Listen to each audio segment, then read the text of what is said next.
The Rob Carson Show is presented by Paramount Plus. You don't need to live with aches and pains. Visit relieffactor.com today.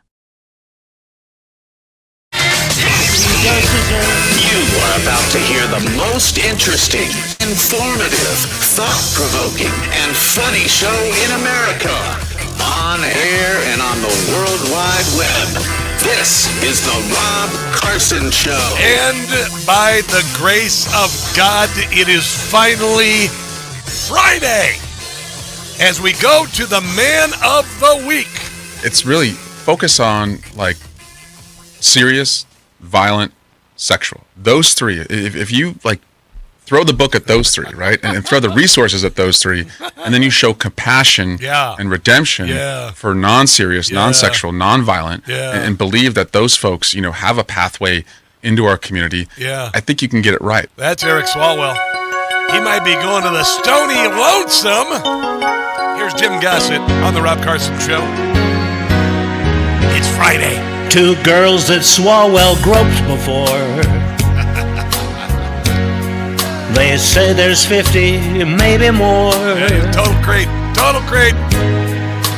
It's a sordid tale. Eric should be in jail. Did he say assorted tail? For all the girls he groped before. He liked assorted tail. It finally forced his resignation. He left the Congress in disgrace. Yeah, he's a scumbag piece of crap. And now we have an explanation why female steppers carried mace. To all the girls that he attacked, and to the women who fought back. Yay! Swalwell needs to pay. Arrest Eric today for all the girls that he attacked. Come on! To all the years that he should serve. You know, it's kind of interesting. But prison stay a lot of he the does deserve. people who have gone after Donald Trump over the last few years are losing their seats. And Thomas Massey, Al Green, Vindman. Oh, the Vindman no longer in Congress. They're all kind of getting what the due that was due. Isn't it kind of interesting? And you know, I've been talking about how that we are living in a serendipitous time. One of the greatest words of my life, the number one word of my entire life is providence. And I think that the world is experiencing divine providence.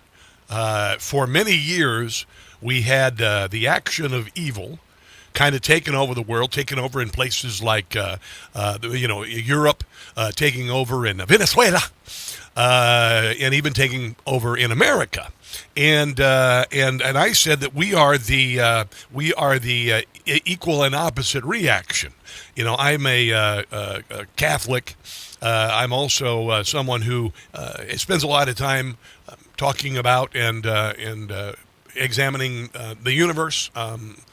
And there is no doubt there is for every action there is an equal and opposite reaction. And it's not just physical. It's not just force. It's not just you're driving really fast and you put on the brakes. It's not that.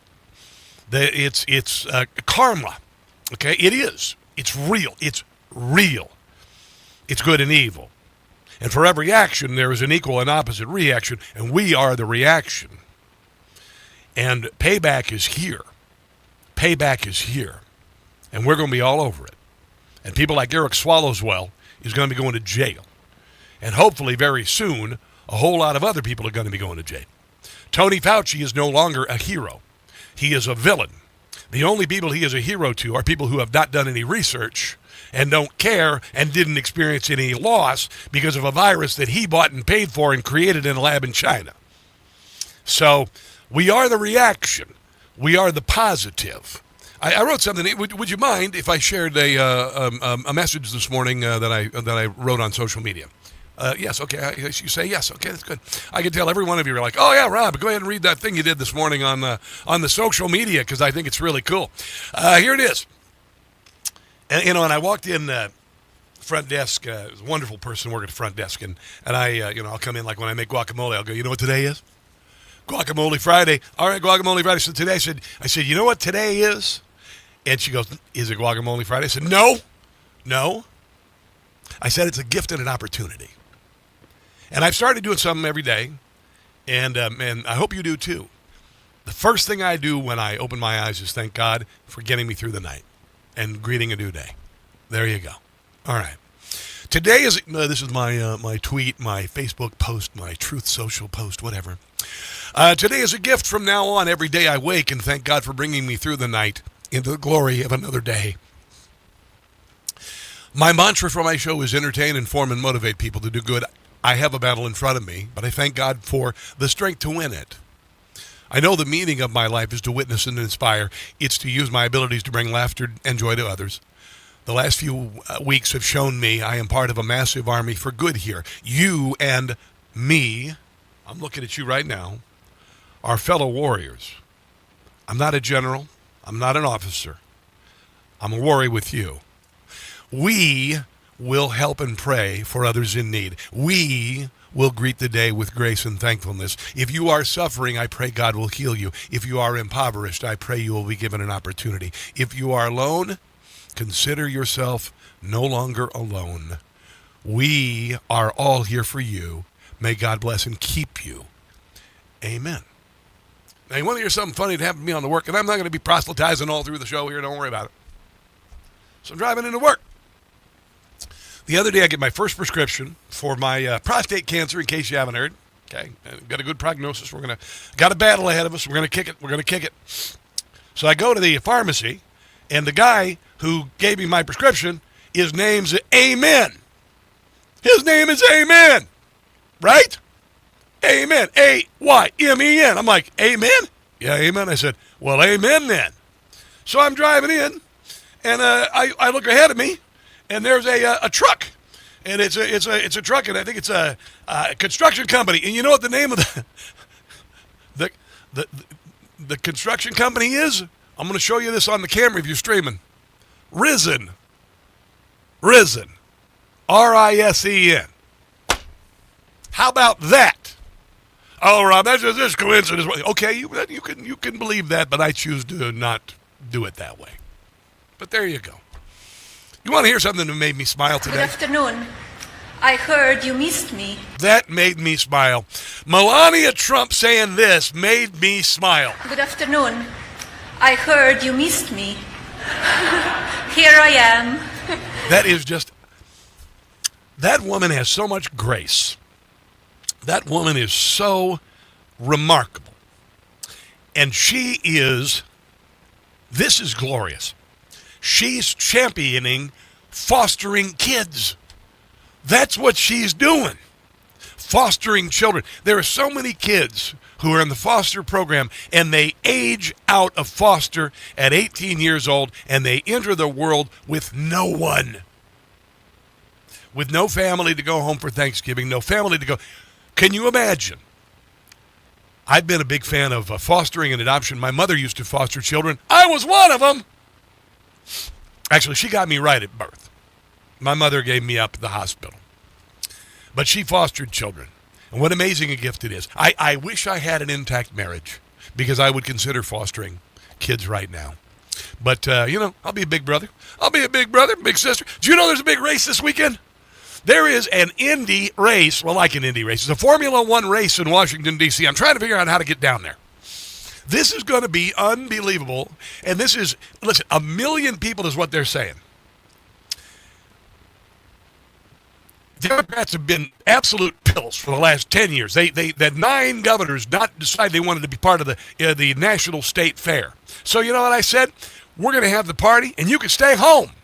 But 1 million people are coming into Washington, D.C. I don't know how they're going to do it on these streets, but they're going to do it. Here is Kurt Busch to talk about the Grand Prix 250 this weekend. Incredible. I mean, what a privilege to race in Washington, D.C. and to be on the city streets and to be going 150 miles an hour. I know. Celebrating America's birthday. I mean, the Freedom 250 with the IndyCar race, and then with the old IROC group getting together and the Legends racing on Saturday. Yeah, if Kamala Harris did it, they probably had some Priuses, and they would be, you you can't go more than 20 miles an hour. I think it's a perfect mix. What did it mean to you to be inducted into the NASCAR Hall of Fame this year? It's an honor. It's a prestigious title to be a Hall of Famer. Me and my brother are the winningest brothers in NASCAR history. I miss him dearly, and when we raced together, we were like teammates. We pushed each other to find new limits, and so that's gone. But at this time, with Brexton, his son, racing, I just hope to be a proud uncle and help out and make sure that he gets what he wants out of his motorsports career. Yeah, sorry, Democrats, you don't like internal combustion engines, so you can just stay home. How about that? Stay home and go out and eat a cucumber, however you celebrate, because you're a vegan and everything. Here is Bud Dinker of Penske. Did you realize they had to weld all of the manhole covers along the route, and why? Well, there's 25 drivers who were racing here on Sunday. We've got thousands working here. You see what it takes to put all this on, the walls, the fence. Yeah. 5 bridges across Pennsylvania Avenue, Independence Avenue. Yeah. We have to weld down 229 manhole covers because our manhole covers will fly off because the race cars will suck them off. Our cars create 4,000 pounds of downforce. It's like a vacuum cleaner. I swear when I was driving in, I heard somebody, "Hey, let me out! I'm down here!" I swear I heard that. Finally, this is Bud Dinker talking about their car's going to be going 180 to 190 miles an hour down Pennsylvania Avenue. Come on.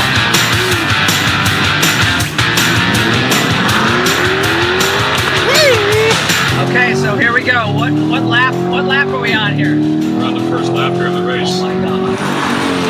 Ouch. 185 to 190. 185 to 190. Legally. Yeah, 180, 195 on Pennsylvania Avenue. It's 7 tenths of a mile. So it is a good stretch. These cars go 240, so it's not too crazy for them, but crazy for you and I. But the fans, they'll feel like they're going a million miles an hour. Oh, it's going to be glorious. It's going to be glorious. I'm trying to maybe ride my e-bike down. I know, I'm thinking about it, riding my e-bike down there and taking part of it. All right, so it is Friday. We got the unusual suspects. Mary's off today, but we have a special guest replacing her in studio. I'll tell you about very shortly. And then, of course, Tony Kinnett from the Daily Signal at the bottom of the hour. Let's take a break and come back. This is the Rob Carson Show.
Talk Radio 680, WCBM.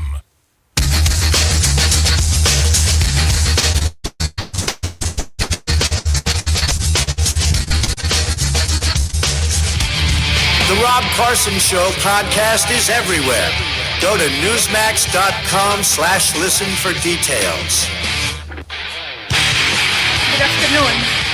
I heard you missed me. Here I am. There you go. That is Melania Trump. She is a national treasure. Absolutely amazing woman. And that just made me smile today. Really made me smile today. So real quick, I mentioned that Mary Walter wasn't going to be on today. Because, you see, I got this text from her that said, last day of vacation, Rob, but I'm back next week. But I'm told that she's going to be on today. So, all right, well, if she is, then it'll be just fun. You know, it'll just be lots of fun. All right, let's move on to some other stuff here. This is kind of fun.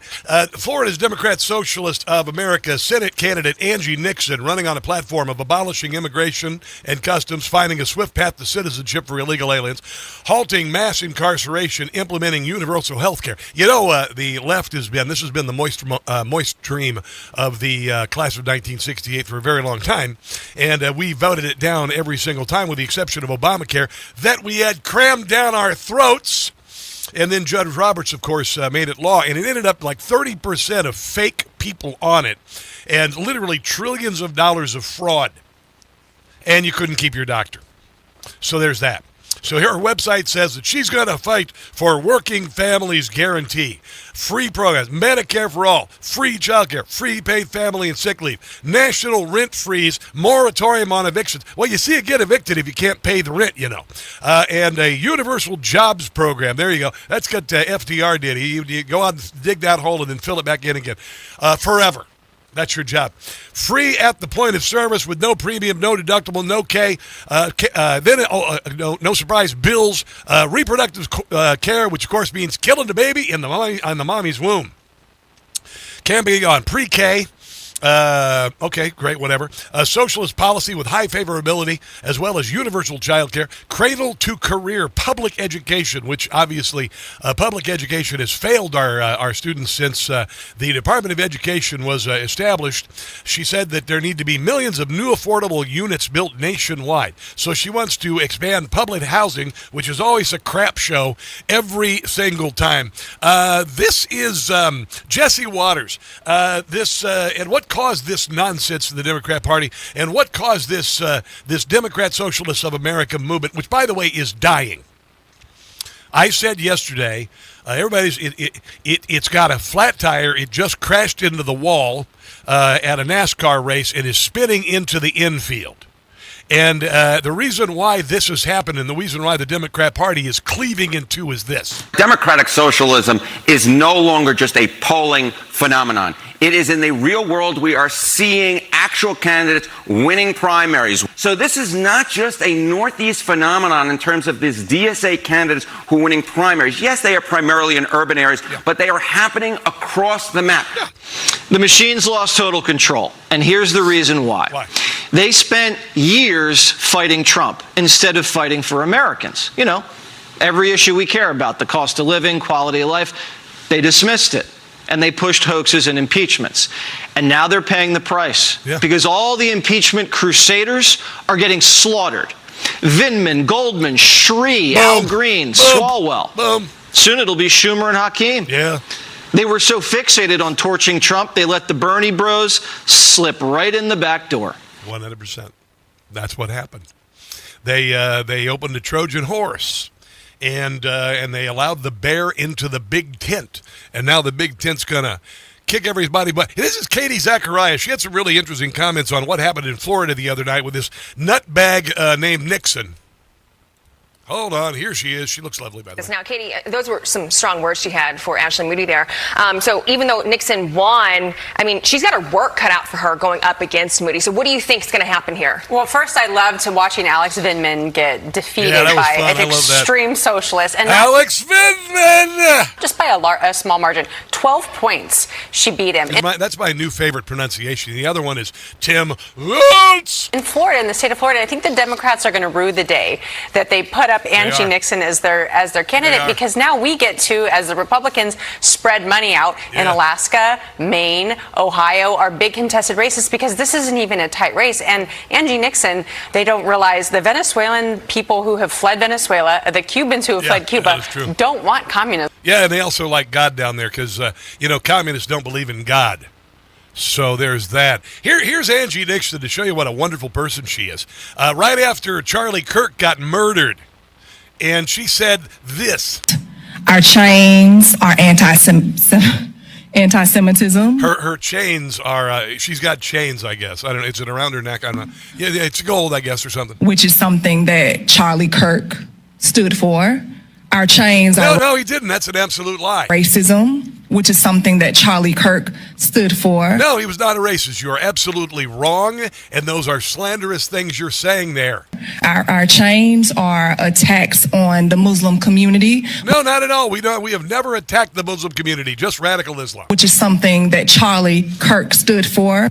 Our chains are anti-blackness. Our chains... Oh, dear God in heaven, no. Chains are misogyny. Misogyny, I love a nice misogyny. Right on the shoulders. Have you ever had a hot stone misogyny? Which is everything that Charlie Kirk stood for. I'm telling you. Not one little bit. This is harmful. I straight up told you it's harmful. I straight up told you. Harmful. And you don't care. You don't care about black people. Please keep it to the substance of the bill. This is the substance of the bill. I'm telling you. Yeah, we don't care about you either, and you're not going to win. You're going to get your rear end kicked up between your shoulders. Yep, 100%, 100%. This is Angie Nixon. She's all about the socialized medicine, which we've been rejecting for 50 years. Okay? And she didn't know. You want Medicare for all and free universal... She didn't know how to pay for it. Child care and pre-K. How are you suggesting taxpayers pay for that? Yeah, for sure. So thank you for that question. I have been traveling all across the state of Florida having conversations. That's neat. Now tell us how you're going to pay for it. We're going to get to this on the other side of the break because you know what? Tony Kinnett is next from the Daily Signal. He's always Austin. That is coming up next on the Rob Carson Show. Don't go anywhere. The Rob Carson Show is presented by Paramount Plus.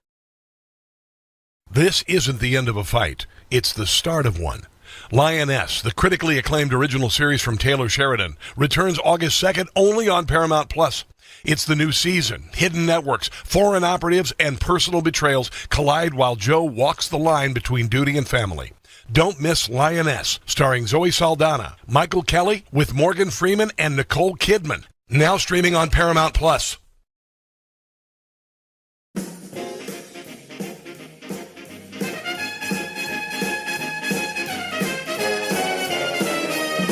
Small weld is screwed. The FBI just searched his home. Was something lewd on his laptop or his phone. Small weld's in a jam. Where'd he go on the land? Small wells accused of sexual assault, women abused. Small well will be found in full. Ain't no end in sight. More accusers will come to light. The DOJ got the evidence that they need. Swalwell will pay. Guilty Eric ought to flee. Swalwell, you are through. It sucks to be you.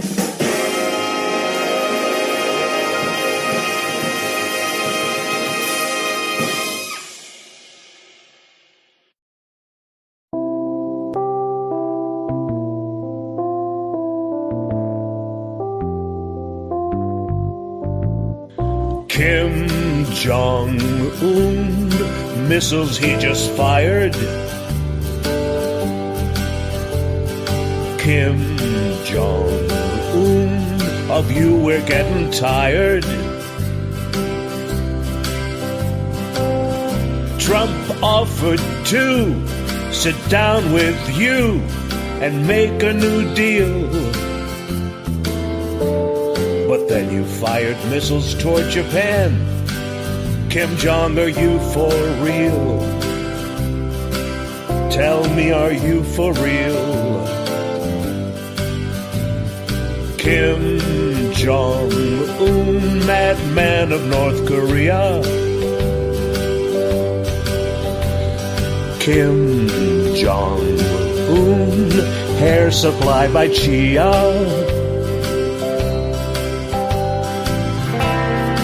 Me and you are subject to a threat from Jong-un. And if that little tyrant can be stopped, we need to do it soon. Kim Jong-un.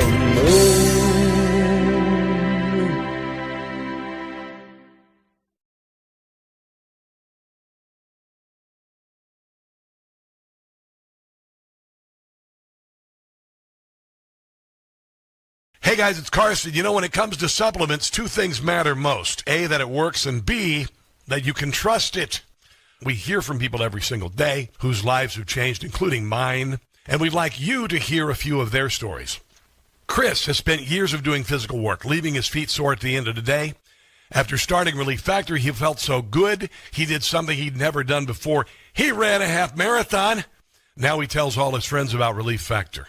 I can still move furniture, I can still ride my mountain bike, I can still lift heavy weights, and Relief Factor makes all of those tasks pain-free for me. 3 weeks for just $17.76. Simply go to ReliefFactor.com or call 800-4RELIEF. We hope you'll soon be sharing your story with us too. Again, ReliefFactor.com or 800-4RELIEF.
Weekend in Washington, D.C. What lap are we on here?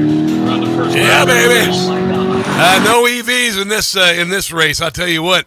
It is, of course, Friday, and we have one of our unusual suspects, one of my favorite people ever, Mr. Tony Kinnett from the Daily Signal on, and he lives in Indianapolis, Indiana, home of the Indy 500, brother.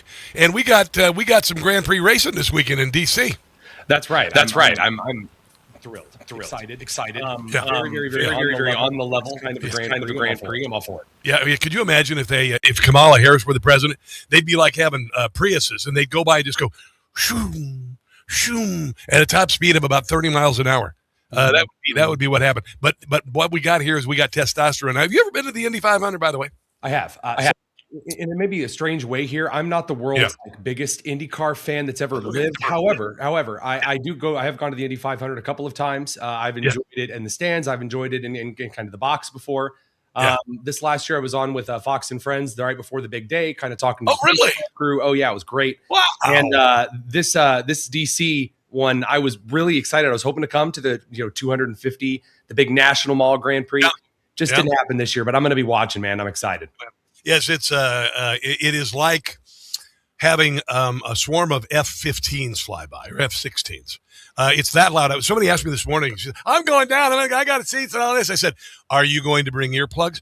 Really? You need earplugs? I said, you need earplugs like you need them in a monster truck show. I mean, it's that, but even louder. So there's that. I'm really hoping that they have some drone coverage of this, because one of the greatest inventions, or one of the greatest things I've seen out of like the drones, is that these aerial shots for sporting events have become easier than ever. What I really want to see, and there's a new thing, and they may be trying it here at this Grand Prix for the very first time, low shot drone footage, meaning that they put a drone or they move and have it hover just about 20 to 30 feet above the track.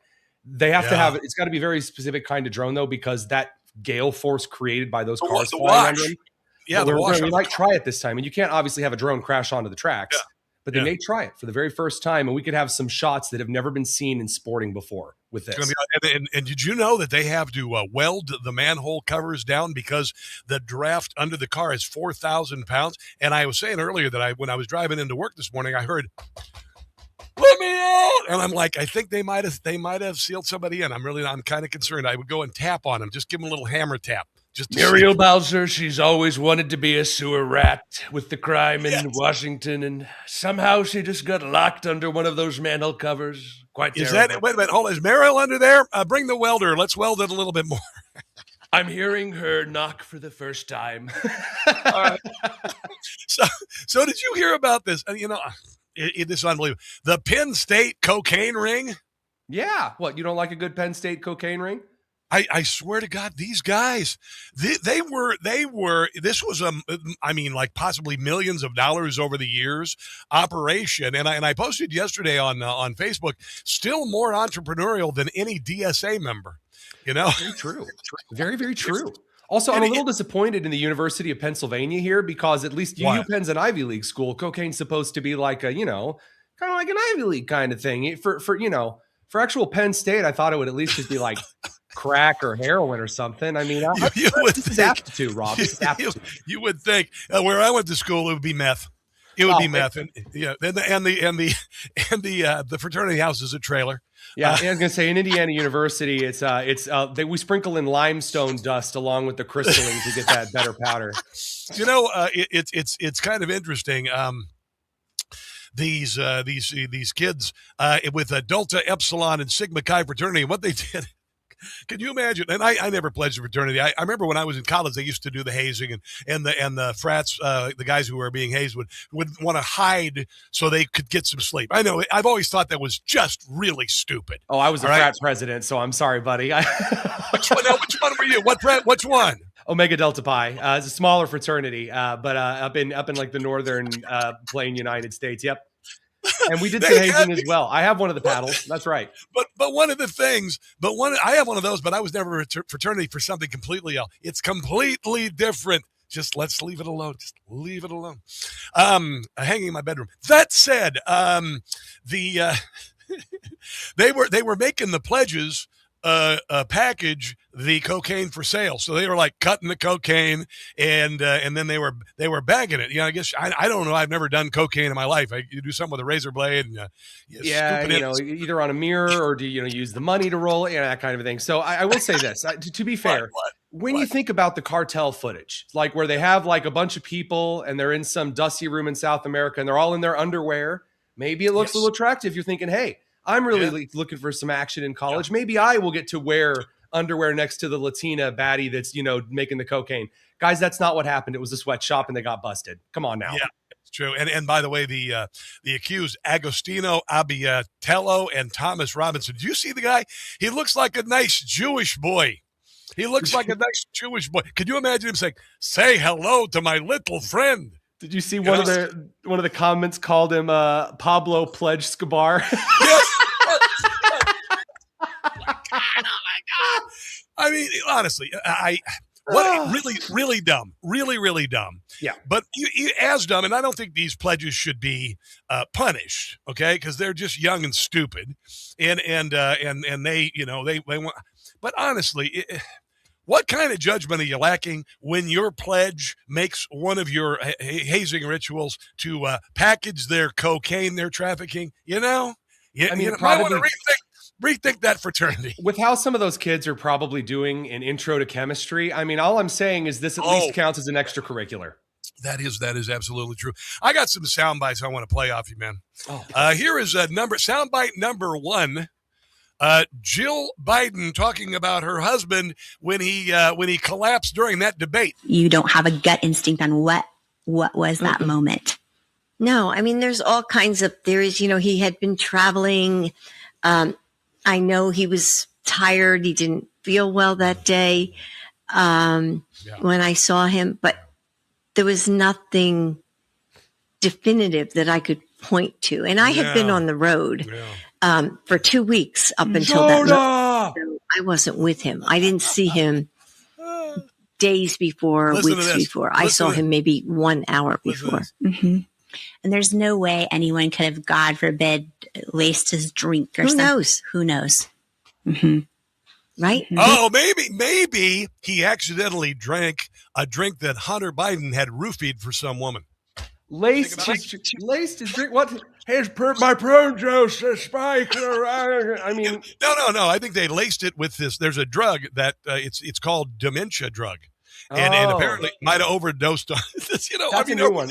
Okay, I've heard a lot of conspiracy theories. I mean, in today's day and age, all of the crazy nonsense. But I'm sorry, saying that Joe Biden was Bill Cosby is one of the most insane.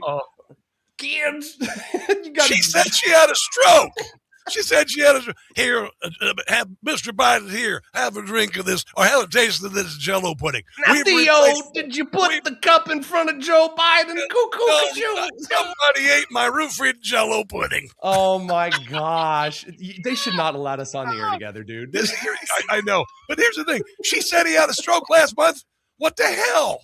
She said, "Oh, I thought he had a stroke." Didn't call the hospital. Honey, did you have a stroke? No. Okay, cool. Let's go on. I mean, so again, I know this is a really hard pivot away from the funny, but my grandfather suffered from dementia for a long time. The thought of him being paraded around and humiliated like that. Yes. I think Joe Biden should be thrown in prison for that. Yeah, seriously, that is elder abuse to the nth degree. She appeared on the Jamie Kern podcast, so she's kind of going down after. That's kind of like prison.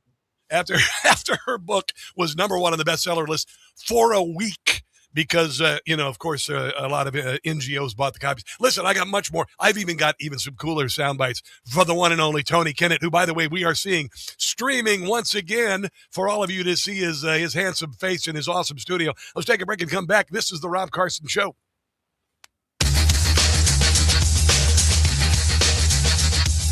Ken, we got to post.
Good afternoon. I heard you missed me. Here I am. That is my soundbite of the week, Melania Trump, who is just a delight, an absolute delight, and an amazing woman. Tony Kinnett from the Daily Signal. Did you see her documentary? I don't. I'm sorry. Ever since I turned about 22, 23, I just don't go for documentaries that aren't World War II anymore. You know what I mean? I need a lazy boy or something. Can you hear Tony now, Brian? Yeah. Sorry about that. Repeat what you just said, Tony. I had the wrong pot. And this isn't anything to do with Penn State University. I had the wrong pot down. I'm in your ear again. I'll say this one thing on the documentary thing.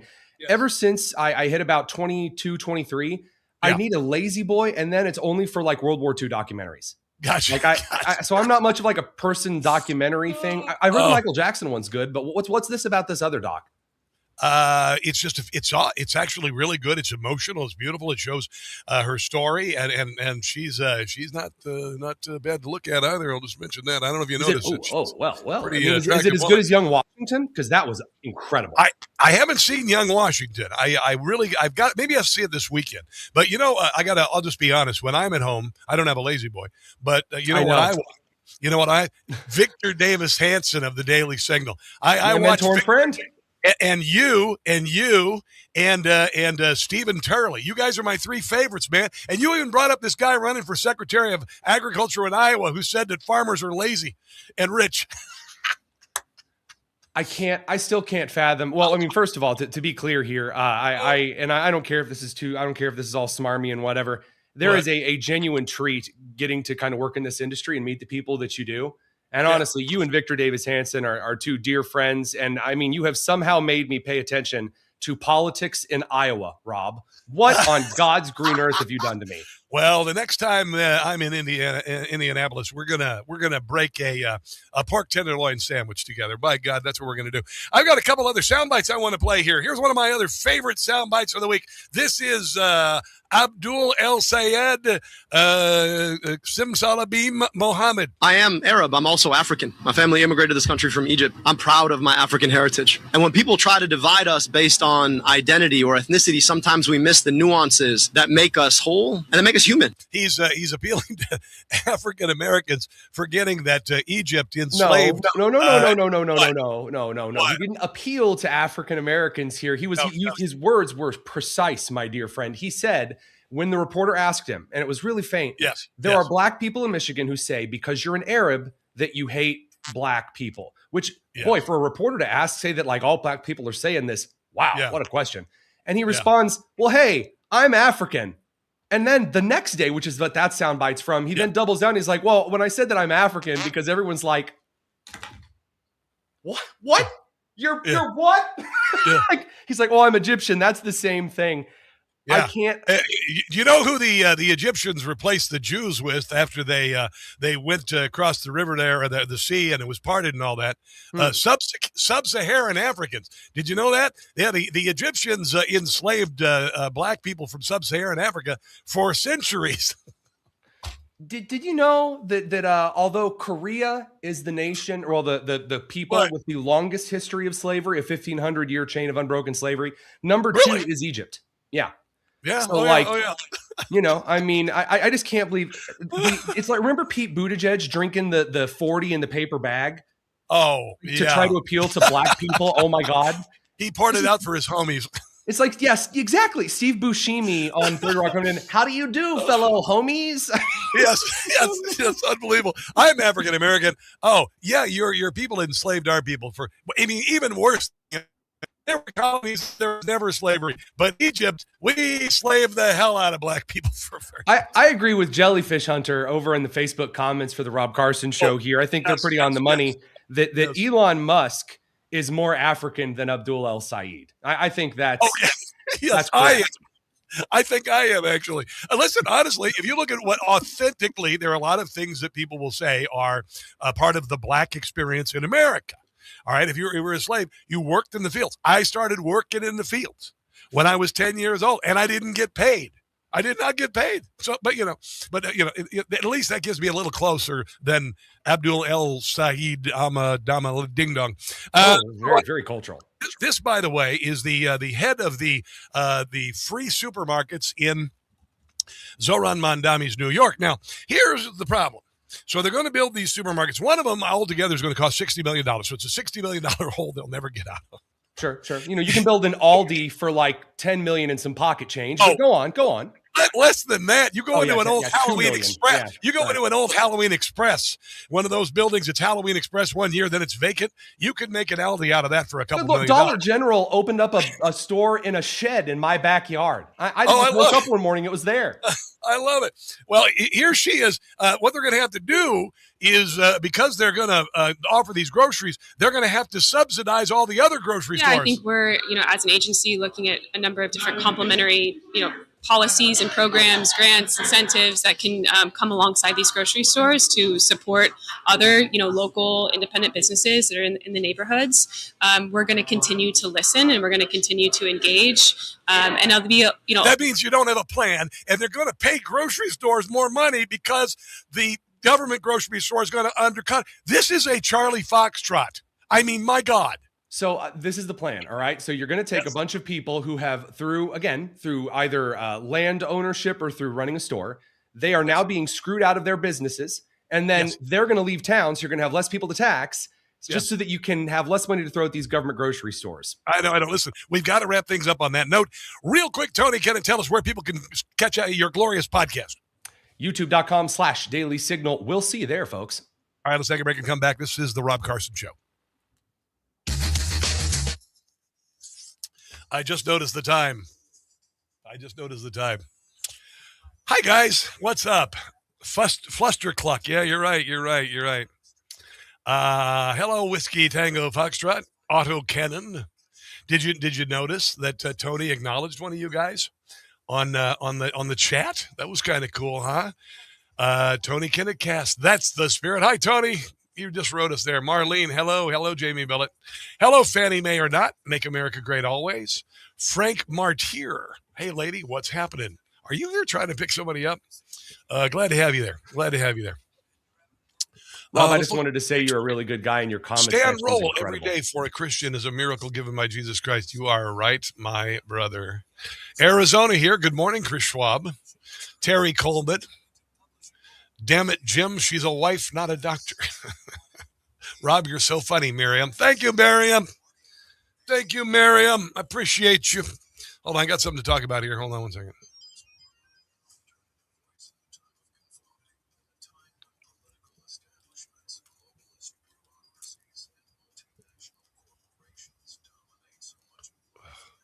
I got something real quick here, guys. I apologize. I got to run everything myself here.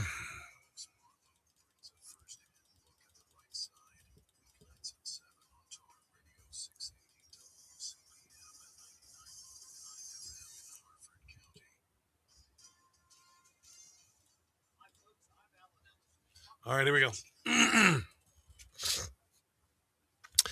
All right. Anyway, thank you for being here today, guys. Hello. Look, we got some people watching over on X. Georgie's Lil Sis. Georgie's Little Sis. Okay, cool.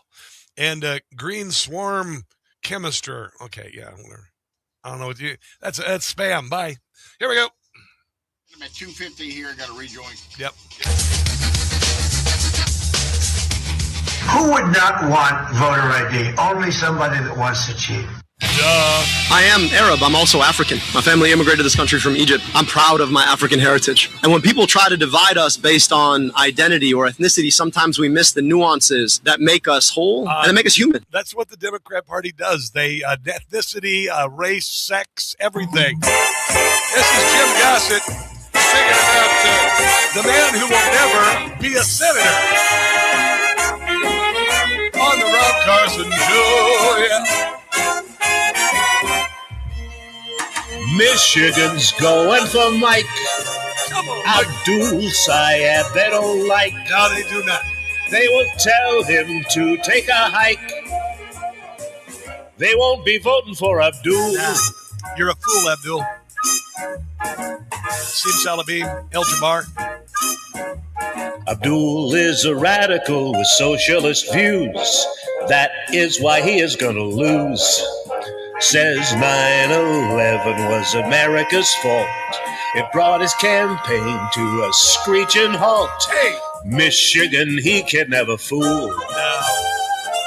They won't be voting for Abdul. Because they're not Lo fools. and behold, I'm standing in a race, running against someone who believes America deserved 9/11. Mike Rogers is in the lead. He's the man that Michigan needs. El-Sayed ought to concede. Yeah, you ought to give it up. Mike says that he's prepared to fight. He's gonna win election night. There you go. Bop, bop, bop. There you go. The great Jim Gossett, ladies and gentlemen. Patreon.com, Jim Gossett Comedy. Today is the day that you get on there and you give him $10 or $20 a month or whatever it takes, because he sends 2 of those songs every day. I used to work for Paul Shanklin, or with Paul Shanklin, Rush Limbaugh. He'd come up with a song every couple of weeks. Fine, he was great. Jim Gossett is a machine, a brilliant, brilliant machine. Patreon, Patreon.com. Jim Gossett Comedy. Coming up top of the hour, Hilary Fordwich is going to be joining us. She's an expatriate from Great Britain. Going to be talking about Prince Harry coming back to Great Britain, among other things. I think the property value, that's a really cool thing, is that real estate values over here are going to go up. So that's kind of nice. And then, of course, Mary Walter, I hear, is going to be here next hour as well. We got some fun with her planned. So enjoy your Friday and don't go anywhere. The Rob Carson Show is presented by Paramount Plus.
Rob Carson Show is presented by Paramount Plus.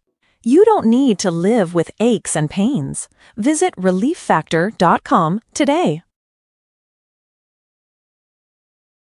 Informative and funny show in America, on air and on the World Wide Web.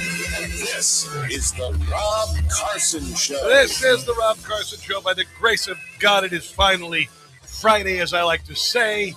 We have a lot coming up on the show. Mary Walter is not going to be on this. Originally, she was going to, and I was told she was going to, and then I was told she wasn't, and I was told, no, she's going to, and now I find out she's not going to. So there you go. Hey, I don't know. Maybe in the next 15 minutes I'll find out she's going to be there. And then she'll tell me she's not going to be there. I have no idea. That's just how my Friday is going. Actually, my Friday is going beautifully. And even better now. Because we have special guest in studio. She's been my guest for a number of years on this radio program, but never live in studio. Ladies and gentlemen, Hilary Fordwich right there. Say hello to the audience, everybody. Yes, good afternoon, everybody. It's actually a pleasure to be here. I'm usually... Get a little closer to the microphone because I want to hear your glorious voice. Oh, yes, absolutely. Yeah. I hope everybody can hear me properly. Yes, I was saying it's lovely to be in studio with you. I've only ever, of course, been on the phone, so that's lovely. Yes, it's what did you think of the digs? I did this. I managed to get this done in 3 weeks, by the way. Well, it's very un-American, you know. You only have one American flag. And one behind you. Yeah, and one behind me too, yes. Okay. And one over here and one over there. Right. No, I'm very impressed. It's very patriotic and it's cozy. Do you know what this is up here? I can see Elvis, and I know who Elvis was. That is the last backstage pass from Elvis's last concert. Oh. I know. Yes. It's kind of cool. But anyway, welcome to the show. Glad to have you in the studio. Obviously, you are well-versed in all subjects, but especially Great Britain, because you come from there and all of that stuff. Prince Harry and Meghan Markle moving back to the UK. Yes. I originally thought they're going back home because Dad's sick. But I also heard because they've been such colossal failures here in the States. Well, you thought that they were going back because Dad's sick because you have a big heart and you're a good man. Yes. I know you, Rob, and I know that you didn't throw all your family under the royal bus or any bus and not just do that, but monetize it as well. So that's the sort of the line. And the monarchy is really accepted and respected in the UK, and I think globally I can speak to this, and most Americans too, because of their dedication to duty, how they behave themselves, and their whole life is dedicated to the nation and to doing good things and good deeds. And of course, there was the famous quote from Meghan Markle when she was in the rain somewhere and she was having to open this like old people's home or something, and she muttered under her breath, we should be paid for this. So day in, day out, really, day in, day out, they do good deeds. And I think that the line, and what's really sad is that for me, different people have different beliefs and do different things, and I try to be very accepting of all different things. My line, this is a very Hilary personal thing, is I can't stand hypocrites, but I think I'm very similar to a lot of people. And I refer to him as Hypocritical Harry. Of course, there was South Park gave that lovely lampoon edition that I think it never gets old. Their international privacy tour. Remember that? We want privacy. We want privacy. Yes. And it was perfect. It was wonderful American humor. And I think the fact that Americans are pointing that, and that's how everybody in England was feeling anyway. So that's the issue, is they're such hypocrites. He just has had this massive lawsuit about not having enough security, Rob, and then they're going back. Yeah, now, okay, a couple of other things. First of all, you've heard the cliche of the good twin and the evil twin. Yes. William's the good twin. I mean, he seems like genuinely a good man. And can I actually tell you... And a lovely wife, by the way. Yes, a wonderful wife. I think she's basically the saving grace for the monarchy. But I would say this, that a very dear friend of mine, he was very close to them growing up. And he has always said, and I think he's totally right, he said, Prince William is the best of both his parents, and Prince Harry is the worst of both his parents. And this man spent over 8 years with them as a family and knows them very, very, very well. And I trust his judgment. Yeah. And I think that's absolutely appropriate. And as for the move back, Rob, interestingly, in terms of financially, they were gone 6 years. Well, in the UK, there is just like we have here, capital gains tax. But the capital gains tax, there's a temporary residence status where you can leave. You have to be out of the UK for more than 5 years. Being in the US for 6 years, they've waived now the 24% capital gains tax. So there's a financial incentive to all this, but also It's her. I've heard, and I heard this yesterday, and now I think it's in the news today, the public news. I've been in studio here at Newsmax, but I believe it's now public information that she has been offered an acting job. So there's the motivation on her side, there's the upside for her, and then there's the upside financially of what they're going to avoid. So again, I think your sentiments are lovely. I hope that Prince Harry actually is back for the health of his father, but I suggest to you and our audience that if Prince Harry had really cared about his father's health, let alone his grandmother's health, he wouldn't have thrown his father under the bus. He wouldn't have written what he did about the woman that his father loves, Camilla, Queen Camilla. He wouldn't have written ghastly things about her in the book Spare. So I think he obviously may care about his father and purports to care about his father, but he wouldn't have done such dastardly things. He's kind of like Graham Plattner.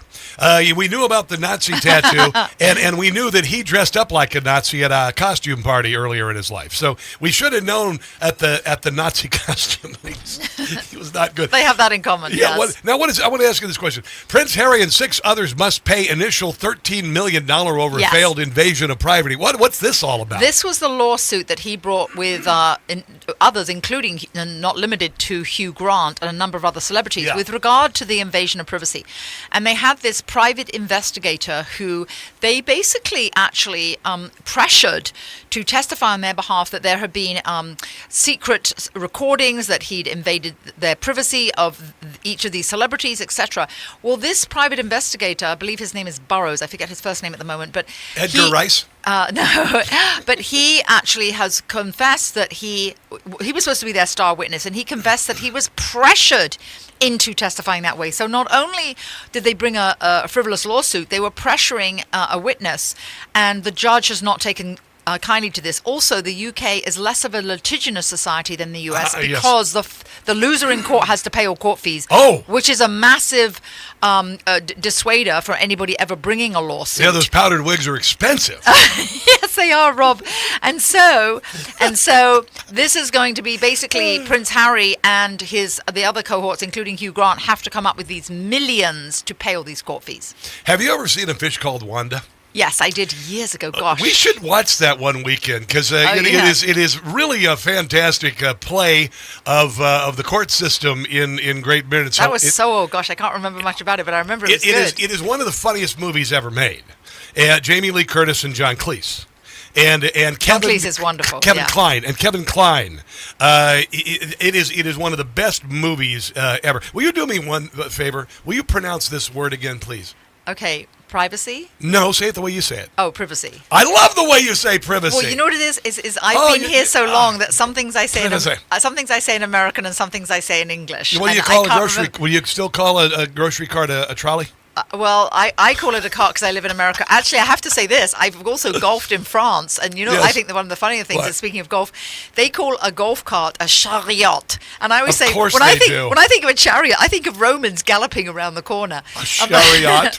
Oh, yeah. I bet you feel like you're riding a chariot as you're riding around the golf course. That's a really bumpy chariot. Back to domestic things. I want your opinion on the momentum or lack thereof of the Democrat Socialists of America.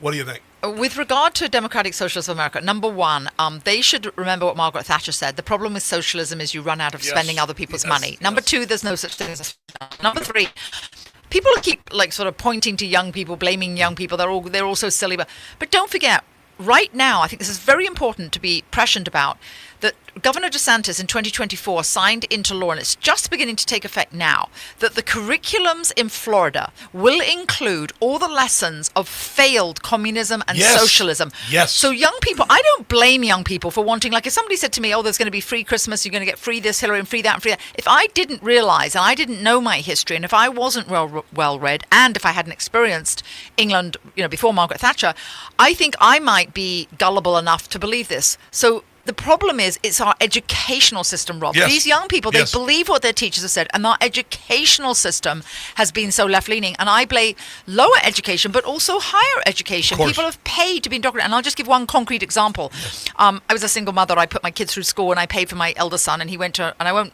lambast the university, but a great university in America that everybody would know.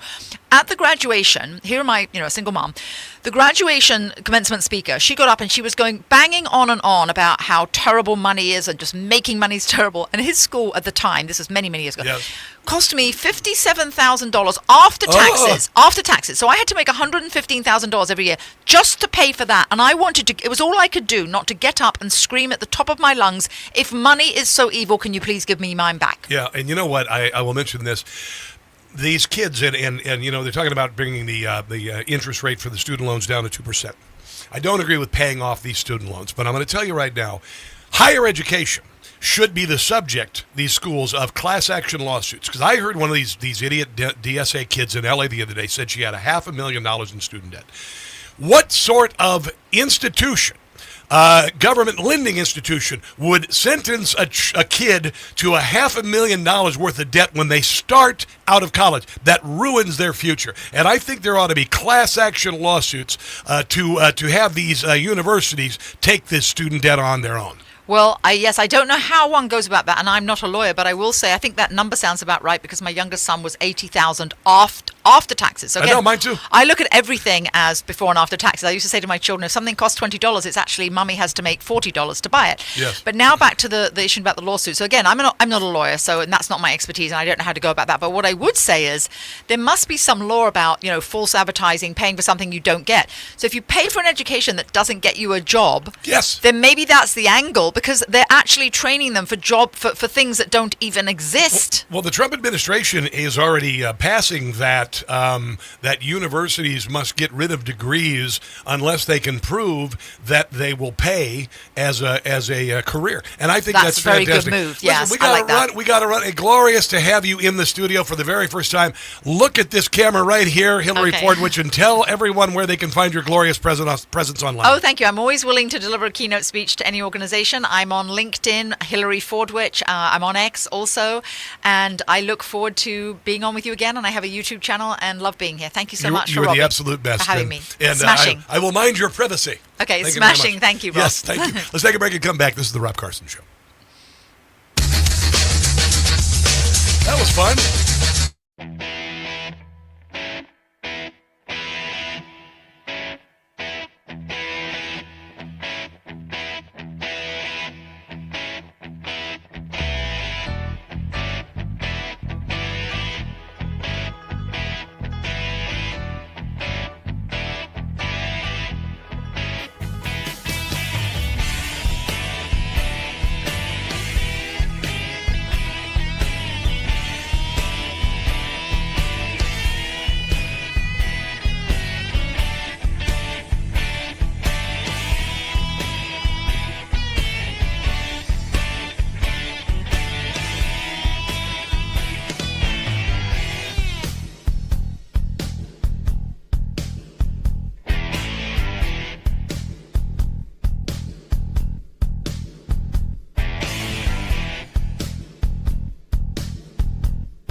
Todd Starnes has spent decades reporting from the front lines of America's cultural and political conversations. If you don't mind. Todd is an award-winning I would like journalist. her to have it.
We have a soul to crush. We didn't sell ours. Thank you very much. Oh, my Led Zeppelin. With the levee breaks, baby. Can't get enough of it. Can't get enough of it. All right, so the Democrat Socialists of America, I to some degree have been talking about this movement for a while. Back when they were burning the country, these Marxists, these anarchists, these Antifa. How stupid that was. Oh, yeah, we're Antifa. Yeah, we're the fascists, you morons. And I said that eventually these children would need to get a spanking. And they have decided that this is going to be the year they run for an attempted throw over the country. They're here to try to overthrow the country. There's no doubt about it. You don't say you want to get rid of the Senate unless you want to overthrow the country, because that's what it would take. You would have to overthrow our Constitution. And guess what? There's about 100 million of us who are better armed intellectually and physically than they are, and we're not going to let it happen. I made the analogy earlier because there's the big fabulous Grand Prix race, the Grand Prix 250 here in Washington D.C. that the DSA has careened into the outer wall and is spinning into the infield of the racetrack. I don't think it's going to. It's not going to get any bigger than this. Florida proved that. The only reason that this Angie Nixon got in there was because Vindman was such a terrible candidate and did a terrible campaign, and she's just going to get beaten into the ground. Because she is she just joined the DSA. She's such a dimwit that she just decided to be a Marxist communist in however old she is. But you hear this from this Abdul El-Sayed, Shim Shalabim, Mohammed Jamal Warner, and I do that to make fun of him. I'm mocking him. Abdul El-Sayed. In Michigan, he's going to get beaten by Mark Rogers because he likes to say El-Sayed's, I'm a capitalist. No, he's not. He is a liar about everything. This is what Islamists do. He is Zoran Mandami. He is a Marxist. He is a communist. The goal of any socialist is to sneak in as a socialist and rule as a communist. That's it. And if you don't believe that, listen to this. What Medicare for All does is instead of having a whole bunch of payers, you have one payer, right? Okay. See, this is the voice of a generation that wasn't taught or shown how colossal a failure this has been, and he's acting like it's a new idea. All right. So Zoran Mandami, hey, here's a new idea: government-run grocery stores, and that is the federal government. It ensures you the minute you're born, the minute you turn 26, the minute you get married, the minute you get divorced, the minute you get a job, the minute you lose a job, the minute you turn 65, it doesn't matter. You got one insurer. And because that insurer is the federal government, right? Single payer. We've been rejecting that for decades. It sets prices for all of this care, independent of who the... And then it goes to crap. And then it goes to crap. How many people go to Cuba for their health care? Actual provider is. And so rather Communist China, anyone? Rather than this escalating system that tends to raise... Did anybody go to Venezuela? Prices, it keeps prices stable for everybody. And because it's the government, and there's no innovation, and you don't get anything. And I'm just going to tell you right now, the last couple of months, have been getting some medical care, diagnostic and whatnot. And I'm going to tell you right now, Johns Hopkins Hospital in Baltimore, Maryland, got me in a week, got me a meeting with an intern, got me meeting with a surgeon, got me a meeting with a nurse, got me a meeting with an anesthesiologist, got me a blood drawn and blood work done, and scheduled me for surgery that I'm not going to need, by the way. Thank you, God. In a week. And everybody was fantastic. I didn't have to wait forever like they do in communist socialist countries, and they have great doctors there because they can be rewarded for their efforts by being able to innovate, make a good living for them and their families, and create world-class medicine. So how about this, Zoran? Or no, it's not Zoran. He's Abdul El-Sayed, Muhammad Ramalama Ding Dong. No, we've always said no to government-run health care, and we're going to say no to it again. Harold Ford Jr. actually chimed in. Harold Ford Jr., one of the few Democrats who has some common sense on television. And I don't know if you knew this earlier in the week, El-Sayed compared himself to Jesus. Yeah, I know. Really stupid. Right after saying that riding in a red Ford pickup truck is like a KKK rally. One of his campaign workers did that. And then, of course, his affiliation with Hassan Piker. Have you heard anything from Hassan Piker this week? They're ghosting Hassan Piker. It's not going to work. Well, I mean, Hassan Piker, if you can't distance yourself from Hassan Piker running for the United States Senate with all the things he has said, something's wrong. Yeah. And I think Mr. El-Sayed's going to have some challenges. Never compare yourself to Jesus. I don't care what your title is. Yeah, Jesus was radical because he loved so much. He loved so much, he forgave people, he healed people. Institution of the church didn't want him there because they couldn't understand why on his You ain't even close to Jesus. And things he was willing to go beyond their words. I agree with Jesse, the Holocaust and everything else you said. Please don't. It bothers me, your politics, but to do that, it bothers me. But you know what the people of Michigan see? They see an Islamist and a liar. That's what they see. You know who's voting for this fool? Dearborn, 95% of the Muslims there, and then Ann Arbor. There you go. The rest of them, not so much. And a lot of young people are saying, you know what, I don't want anything to do with him. I'm going to vote for Mike Rogers. There's a housing affordability crisis. I'm a first-time home buyer recently, and as a young man, I need to vote for somebody who's going to represent me and look after me well. I have not voted Republican before. I have always been a Democrat. I made the decision to support Mike over Abdul because I believe in Mike, and he has shown me through and through that he has the same exact values I do, looking for affordability for young people. I'm Ethan from Waterford, and I'm with Mike Rogers because he'll get to work for Democrats like me. Yeah.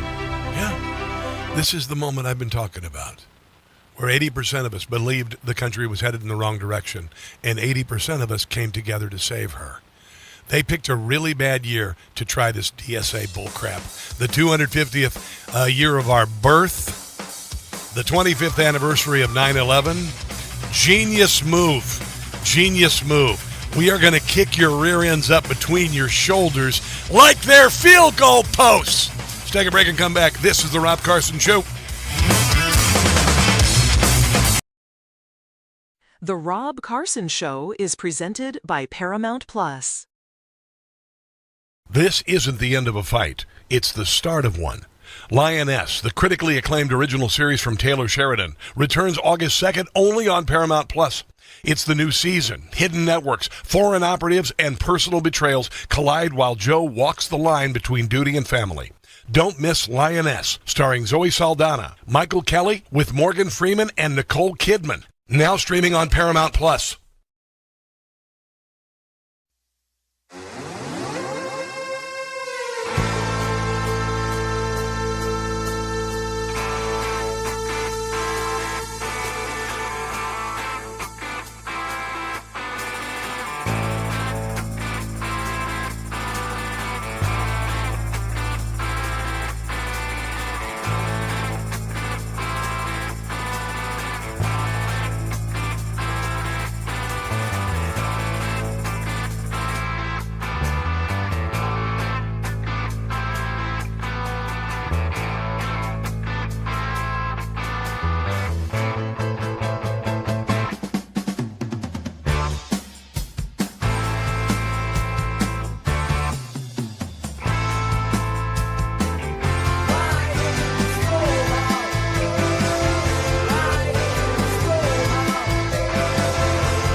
Doug took Relief Factor for nearly a year before convincing his wife, a special needs teacher, to try it.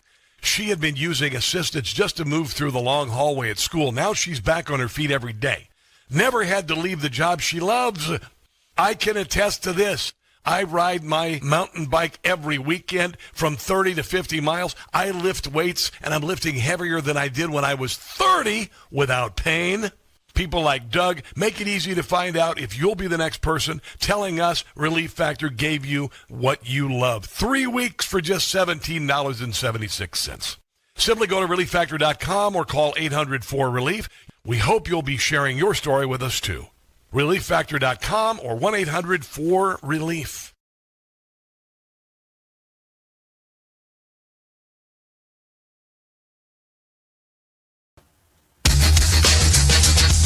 And we do not have Mary Walker. Thank you.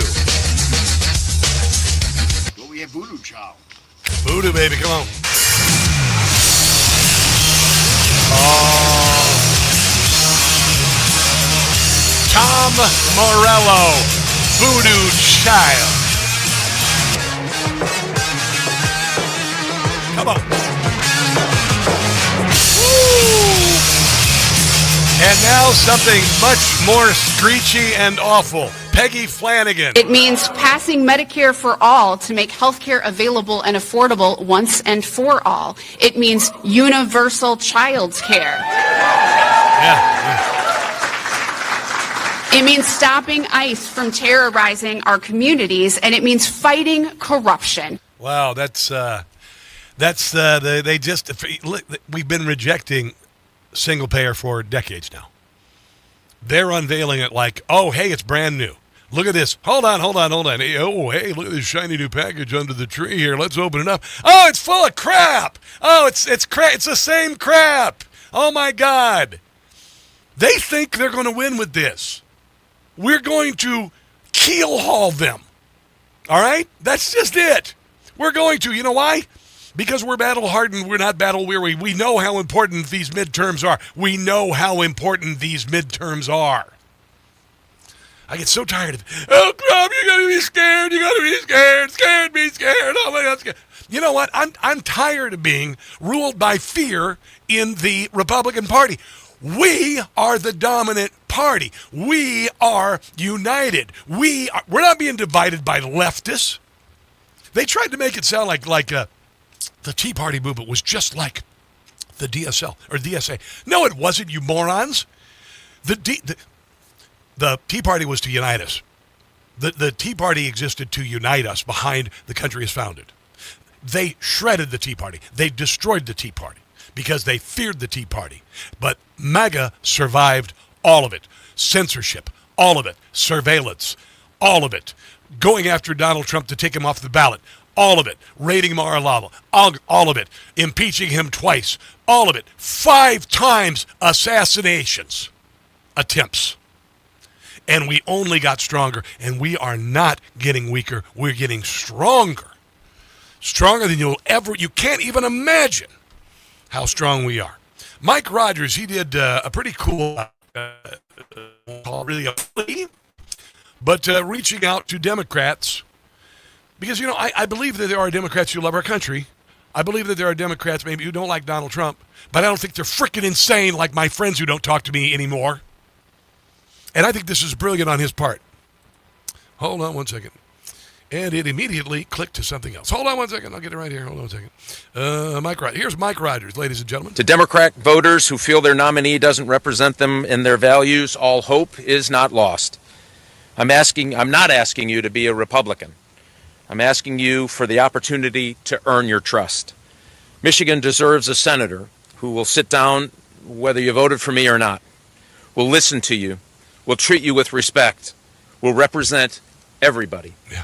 There are real differences in this race. I spent my career serving the country and taking on terrorists and criminals and threats to our national security. I believe in safe... The Democrat Party opened our southern border. 300,000 minimum children were trafficked for sex or work. So were as many women, maybe more. Communities, a strong America, and protecting our freedoms. They invited fentanyl in, and it killed hundreds of thousands of people. Abdul El-Sayed and I have very different visions of Michigan and America. But we're going to have plenty of time to talk about that along the campaign trail. Today is about what brings us together. Great schools for our kids, safe neighborhoods, good-paying jobs, all of the things the Democrats have never delivered on. Affordable homes, keeping our kids and grandkids in Michigan, a government that reminds us and remembers us, and that it works for us. And Michigan is building cars again. And more manufacturing is coming to Michigan. Democrats destroyed Detroit. There you go.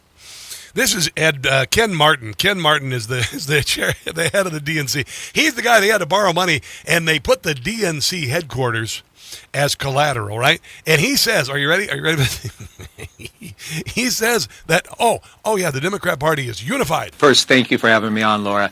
Democrats are unified. No, we are united, and we're through most of these primaries now, so it's no longer Democrat on Democrat violence. Right now, everyone is focused on the November election. Do you think they're really united, though, Ken? I don't want to cut you off, but I mean, the DSA, so you're saying that all the Democrats and the DSA candidates, they're all united? No. Let me say, we are a Big Tent party. We always have been. As you've heard me say before, we have moderate Democrats, we have conservative Democrats, we have progressives, we have leftists. And we have leftists. We have leftists. If I were in a party, I would not invite the frickin' leftist into the party. Key is to make sure that despite all the labels that people throw around... They're not labels. They're not labels. They're beliefs. And the divisions within our party, there's more that unites us as Democrats than those small differences. No, there isn't really. No, you're absolutely wrong, and they're not small differences. When you say we should get rid of the Senate, open the border, get rid of prisons, get rid of the police, socialize medicine, socialize grocery stores, take over the means of production, you're out of your nut if you let that in your party. Your party is dying. I've told you. What did I tell you about the Democratic Party? Real quick, everybody. Professor Rob stands at the front of the class. Well, say it with me, kids. The Democrat Party is doing a death spiral into hell. There you go. Yeah, you did it. You did it just right. Here is, I'll give you an example. This is Senator Ed Markey in Massachusetts. And this is the year 2026. And this is what he said last night in a debate. Do you think transgender athletes should be allowed to take part in girls' sports? Senator Markey. Yes, I do.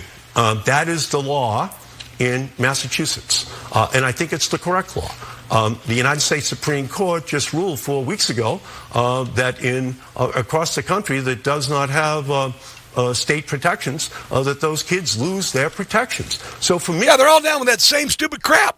They're still living in, 2020, 2019. They're not united. 95% of Democrats don't believe that boys can become girls and compete in girls' sports, and that jackweed is still down with it. That's your Democrat. That's why I told you, that's the 20%. That's the 80-20. They're the 20. They're the DSA and him. They're 20. Democrat leadership and the DSA, they're the 20. And we're going to kick their rear ends. We are going to kick their rear ends. And if you don't believe, here's James Carville talking about the DSA. This is the divide. The reason the Democratic Party is in the shape it is because Joe Biden wouldn't get out until July the 21st of the election year. All right? Had Joe Biden... Kamala would have never won. Gotten out in October of 2023, we would have a Democratic president. Don't kid yourself. How many Democrats didn't want Joe Biden to run again in 2024, and yet the institution boxed out pushback or a primary process in order to force that through? DSA is such an antidote to that. So whenever people are like, oh my God, they want to get rid of the president, I was like, well, I don't know what we would call it in the future. We could call it the head honcho of whatever. It sounds so radical, like abolish the Senate, abolish the Supreme Court, like et cetera, but it's not. Like those are the things that need to happen in order to have a political system that actually works for working people. Really? Really? Well, you're going to have to run over us first, and that ain't going to happen. Let's take a break and come back. This is the Rob Carson Show.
I believe that Abdul will make a lot of headlines and lose in November. And we need a winner coming out of Michigan in November, and that's not Abdul. I'm very anxious about the socialist aspect of what Abdul and his supporters represent. I'm a liberal, but I'm not a socialist. If El-Sayed wins, I will not vote Democrat. I'll switch over. Yeah, you picked a really bad year to try to take over the country on our 250th anniversary of our birth. Michigan Jews against extremism. They are going to be voting for Mike Rogers. We are Michigan citizens and voters. We are Democrats and independents. We are proud American Jews. We care about the safety of our community, the health of our political discourse, and the future of our country. We declare our intent to vote for Mike Rogers for U.S. Senate in 2026. Many of us have been fiercely supportive of Democrat candidates and principles. All of us have felt threatened and alienated by the politics and allies embraced by Abdul El-Sayed, which has included demonization of Jews, equivocation on terrorism, exclusion of Jewish Americans from public life, and expression of implacable hatred of the world's only Jewish nation. If El-Sayed were to win the general election in this important swing state, we fear the far left and anti-Jewish elements of the Democrat Party would become dominant, including in the imminent 2028 presidential race. We cannot allow him to become the Democrat standard bearer or Michigan senator. This is a moment when each of us must speak out. We're voting Mike Rogers. We ask other Michigan Jewish voters to join us. Homeboys, hillbillies, and Hebrews. What'd I say? Yeah. Homeboys, hillbillies, and Hebrews. But old Chuck Schumer, he's doubling down. He's doubling down on his support of Abdul El-Sayed. Look, the bottom line is we're going to win Michigan. Let me tell you why we're going to win Michigan. First, El-Sayed has brought in new energy and new talent. And there's nothing more energetic than anti-Semites. Into the Democratic Party, but also in Michigan itself. But second... What? Michigan... Trump has so bungled the Michigan economy. Manufacturing is coming back, you moron. You know, the numbers for Trump on how well he's doing in keeping costs down in the economy. No, Joe Biden brought up the inflation for groceries 30% in the 4 years that he was in office, and we're just trying to recover from that. He is in the low 30s in the country. It's in the high 20s in Michigan. Yeah, why? Really? Sure. He created a trade war with Canada. That just ended. Anyone who's halfway decent as president knows that the Michigan economy and the Canadian economy are totally intertwined. Yeah. Well, he's had a very good, a really, really good track record of endorsing candidates. I met with Graham Plattler today. We're going to beat Susan Collins and take back the Senate. Yes. So you're saying that Janet Mills, your preferred candidate, has been rattlings that she should get back in. You're standing behind Graham Plattner, to be clear here? We're going to beat Susan Collins and take back the Senate. Yes. Well, what was it? Chief Sitting Bullcrap. Elizabeth Warren. She said he's her kind of man.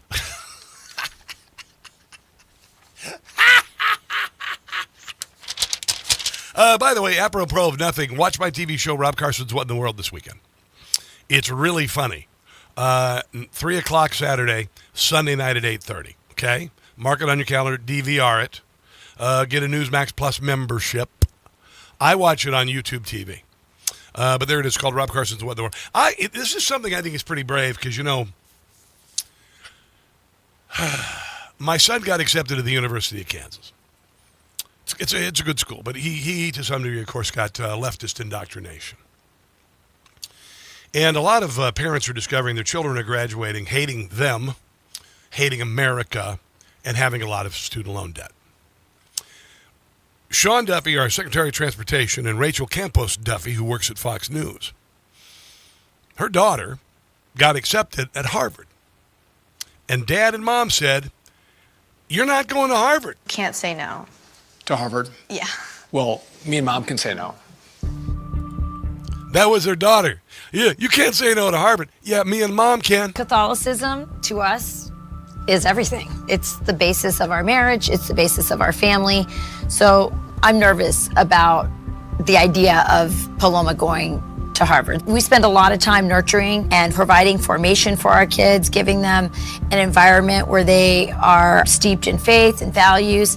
And so the idea of dropping her off at a place that would undermine that or try to undo all those things makes me worried. And again, I don't want them to get one viewpoint. I want them to get a lot of different viewpoints.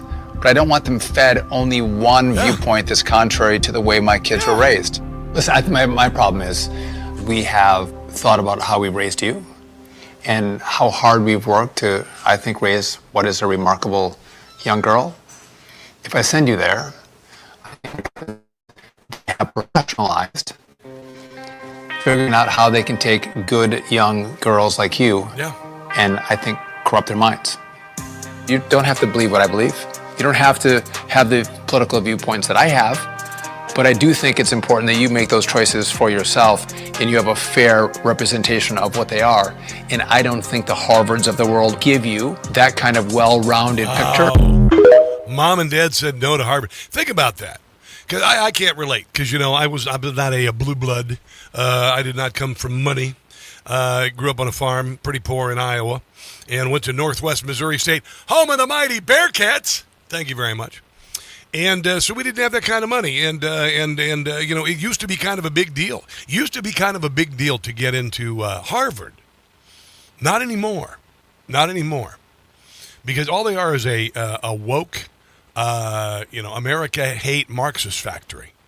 And it's about time that we got higher education turned around. And I really hope that some parent whose kid graduated with $100,000, $200,000, $300,000 in debt with a worthless degree, get together for a class action suit. I don't know who against. Maybe your individual university. Maybe we have a conglomeration of parents who can get together and say, my kid graduated from here and graduated from here and graduated from here and their degrees are worthless. And then we sue on behalf of them, and those universities pay off the damn loans. Because a kid graduating with $200,000, $300,000, $400,000, $500,000 in debt is hobbled for life. And yes, they were adults when they signed the paper, but there were a lot of adults who sold them a bill of goods. And they need to face reality. And higher education needs to be pared down massively. Let's take a break and come back. This is The Rob Carson Show.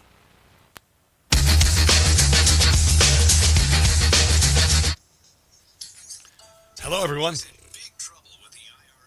How are ya? Beck Altenberry. I've seen Harvard's letter. They are targeting conservatives. I know. It's ridiculous. Chuck U. Schumer. Rush used to say that. Somebody said, I'll put my 80s education up against any of these bozos. Me too. In the 1980s, I was middle school, high school, college, and first job. It was a pretty big decade in my life. And I worked my butt off in college, and I was poor.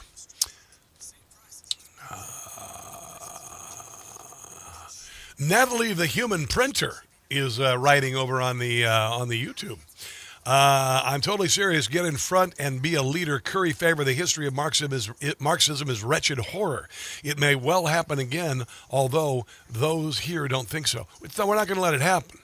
But I appreciate it, and we are all well aware of their intentions, by the way. John Bedwetterman is irrelevant now. Progressive Dems are on the rise.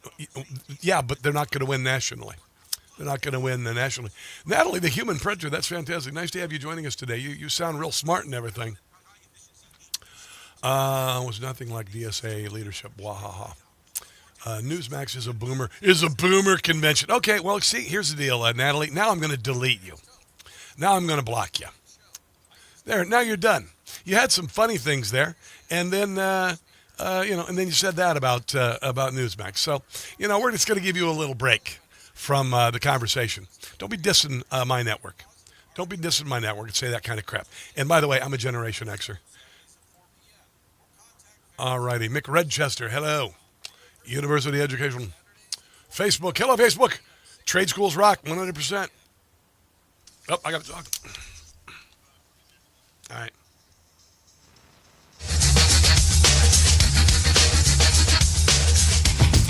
So we found out yesterday or the day before that 73% of polls weigh Democrats plus 5 or so in races during the summer. They always say they're always ahead by 5, and they always are wrong a good share of the time.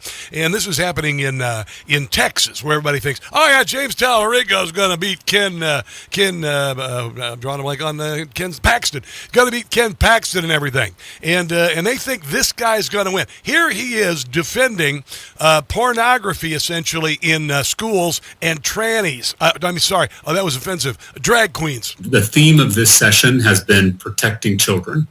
And Republican politicians in this is when he was a member of the Assembly. Capitol have been with the accent on ass. And books in the name of protecting children. Republican politicians in this Capitol have banned drag queens in the name of protecting children. Yeah, absolutely, 100%. Yet those same Republican politicians won't lift a finger to address the leading cause of death among children in the United States, which is gun violence. And so if you're not doing something about guns in this country or in this state, you don't really care about kids. Yeah, there you go. So he's pro pornography in schools. He's pro drag queens and anti-Second Amendment. Yeah, that's going to work. That's going to work. This is Jim Gossett, by the way. Tallarico, say it ain't so. Can't believe down that road you would go. Tallarico. He's a vegan, for God's sake. You'll be held liable for calling the Bible propaganda. Yeah, called the Bible propaganda and said that God is non-binary. A lot of nerve you have got. It's 6 genders. He thinks there's 6 Christian, genders. You surely are not. Did I mention he's a vegan? That video nailed you. Your words, they have failed you. You're gonna lose by a lot. He met his girlfriend in a gay bar. Tallarico, too late to save face. Men go to gay bars to pick up other men. Your statements have been a disgrace. Maybe I'm wrong. I could be wrong. Generally. I'm disrespected. You can't get elected. There you go. That is the great Jim Gossett, ladies and gentlemen. Go to patreon.com, Jim Gossett Comedy. We got another hour of the show right ahead. Derek Chauvin, they're trying to get him out of jail because he didn't kill George Floyd. It was all a lie. That and Christian Toto from Hollywood at Toto.com coming up in the final hour of the Rob Carson Show. Don't go anywhere. The Rob Carson Show is presented by Paramount Plus.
The Rob Carson Show is presented by Paramount Plus.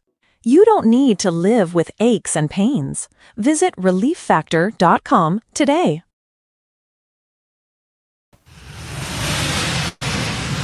Hold it now. You are about to hear the most interesting, informative, thought-provoking, and funny show in America. On air and on the World Wide Web.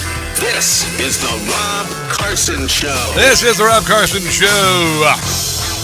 Hour number 12. And by the grace of God, it is finally Friday. Thank you very much. What are you doing this weekend? I ain't got nothing on the agenda. It's going to be chilling at home.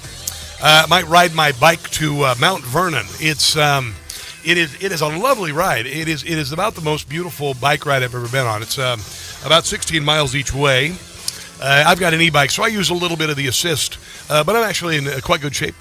It's something else because we're built on a swamp here in Washington D.C.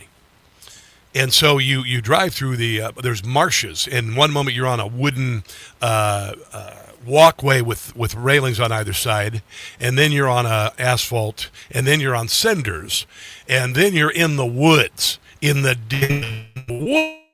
mean, crazy thick woods, and it smells of pine and I don't know, it's amazing.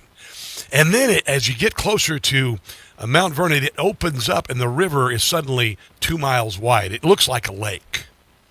It's really something. It's really something. I'm very fortunate. For the first time in my life, I live in a beautiful place. Now, listen, I lived in Cincinnati. It's a really pretty place. Don't get me wrong. It's a really nice town. There was a time that I wanted to go back to Cincinnati. I've lived in Minneapolis. Would never live in Minneapolis again. But when it wasn't run by a bunch of morons, the chain of lakes and Lake Minnetonka, quite lovely, yeah. Lived in Missouri. I lived in Missouri, Columbia, Maryville, Springfield, and spent a lot of time in St. Louis. All nice places, real pretty. Lake of the Ozarks, really pretty. Table Rock, very beautiful, very beautiful. Never lived there though. Springfield, Illinois. I'm sorry, hell on earth. God. Illinois. So I always get those confused. It's like Jamie Raskin. Or the Harpies from Hell. The View. I get those. It's just a slip of the tongue. It's a little slip of the tongue. But I live in a beautiful place, and I'm going to try to maybe take it down with a race on Sunday. We'll see. I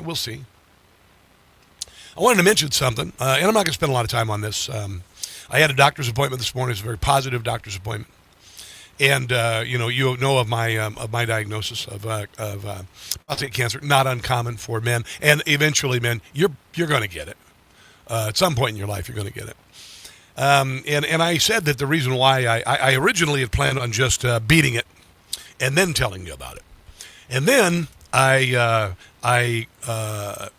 had some very dark days, some of the hardest days of my life. And I came in here Monday last week, and it was blackness. And I did the show. I don't think you were probably able to tell that I was at a low point. I mean, I almost had chest pains. I was so much fear and whatnot. And the reason being is I live by myself, and so you go home to an empty apartment after your daughter lives with you for the summer, and then you've got to. I swear to God, Satan is sitting right there on the damn dresser. He's been there before. That said, this morning last night, I got to see the beast. I got to see the cancer. I've never seen my body sliced and diced like an MRI or a PET scan. But I saw the beast. Fortunately, the beast hasn't wandered too far from the prostate. We have a plan of action, and I've got a good doctor. I've been on the protocols of Dr. William Mackus. He has been using ivermectin and bendazole and fenbendazole to cure late-stage cancers, much worse than what I have. And I believe in his protocols, and you can't not deny it. And by the way, at Johns Hopkins, they're testing them now. The reason why big cancer and big medicine doesn't like it is because ivermectin's cheap. Do you suppose maybe their overreaction to ivermectin when people were prescribing it for COVID might have given you a clue that big medicine didn't want us to know about ivermectin? Did you ever think about that? Or hydroxychloroquine? They made it verboten. Why? It has been it has won awards, Pulitzers, or not Pulitzers. What's the other one? It's the Nobel prizes. Saved lives. It's not horse paste. You're wrong. So I've been following his diet protocols and his. It's a keto diet. It's no sugar, no processed foods. I'm encouraged to eat steak. I know, sucks to be me. Woo! But a lot of veggies, low-carb veggies, meats, proteins, fish, whatever. No cheese, pas de fromage, no sweets, no sugar. Because cancer loves sugar. I don't know if you knew this, but when you get a PET scan, they inject you with a solution that has sugar in it. And guess where the sugar goes? Cancer. It's like the Cookie Monster. But I saw it yesterday. I saw the beast, and the doctor said we're gonna kick that beast's rear end. And the reason why I told you of this was because I needed you. I needed to know you were with me, and I was right. Oh, you are. More than I can ever imagine. And now what I want to do is I want to turn this to those who are suffering. If you are suffering now, if you have cancer, if you have an ailment, one of the things that I want to do with all of you as audience members, whether it be over the radio on all of our glorious radio stations or the live stream where I read your positive messages in the chats every day, and of course the podcast. I want you to pray for those who need help. All right, because we are an army. We are the reaction to the action of evil. By the way, Jamie Bellett says tumors eat much the same method as parasites. And what is ivermectin? Antiparasitic. Tulsi Gabbard's husband has a severe and very dangerous and deadly rare cancer. Earlier this year, my husband Abraham was diagnosed with cancer. I picked up the phone and Abraham's voice was different. He said that he got a call from his doctor, and the doctor told him that he has sacral chordoma, very, very rare, 1 in a million type of cancer. We talked with our doctors and said, okay, what are our options? One is a very invasive surgery to remove the bottom part of Abraham's sacrum and his tailbone, and the other option was radiation. So we scheduled the surgery as quickly as we could. Got your space boots on? Yep. Your bouffant? My what? Bouffant. They started preparing him for this surgery. I was so happy to see him when they wheeled him back in. You understand why she walked away from her job? It's also really scary, which I didn't expect. Yeah. He'd been under heavy anesthesia for almost 8 hours. His body, as he started to come out, started reacting to the drugs that were in his body. It was tough. We're hurting right here. So that night, more than a few times, Abraham said, I want to get up. He had some help from some great nurses to just start very, very slowly walking around. He would take a few steps. He would throw up as he was trying to walk around, but he kept going. He refused to take any narcotic pain medication, and so he really had to push through the post-operative pain. A few weeks after the surgery was done, the pathologist and the doctors said that they are confident that they were... I'm sorry about that. Here we go. Were able to cut out all of the cancerous bone and tissue. So here we are now, almost 3 months after he started a very rigorous physical therapy program. He gets frustrated a lot because he wants to be able to make progress faster, and sometimes he's pushed a little bit too far, but overall Abraham is progressing very well. The reality is that the battle isn't over yet. He'll have to continue to get frequent MRIs to keep an eye on whether or not this cancer is coming back either in the same place or in other parts of his body. We are so grateful to God for his unconditional love, for being our shelter, for being our peace and our strength. We want to say thank you to the doctors, the surgeon, the pathologist, the anesthesiologist. We want to say thank you to all of you sharing the most beautiful prayers and well wishes with us. Mahalo nui loa to you all. Beautiful. I'm going to say this, gentlemen. If you think that just wishing it away is going to make it go away and stave it off, you're wrong. Get a PSA test. If your PSA is elevated, it means your prostate is inflamed. Doesn't mean you have cancer. Then you're going to go to the doctor, and the doctor is going to do something unpleasant, depending on what James Tallarico probably would be cool. He's going to stick his finger in your butt. And he's going to go, everything's cool. Or he's going to go, I feel a bump. That's what my doctor said. Here's the amazing thing. If I hadn't taken a test for my PSA, which was something that I wouldn't have done, something made me say, get a PSA test. And I did. And it showed it was elevated. And if I didn't know that, then I would have woken up months from now, maybe a year from now, and would have started to notice and manifest symptoms.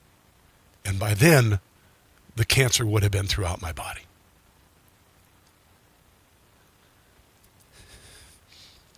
God led me here to Washington, D.C., and brought me here with you. And now God has hopefully saved me. I believe he has. And now my mission here is more crystallized than ever. To overwhelm evil and the left with joy and faith and patriotism. To entertain, inform, and motivate to do good, and now to help others who are suffering and prevent future suffering by witnessing to you. Let's take a break and come back. This is the Rob Carson Show.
Dig it.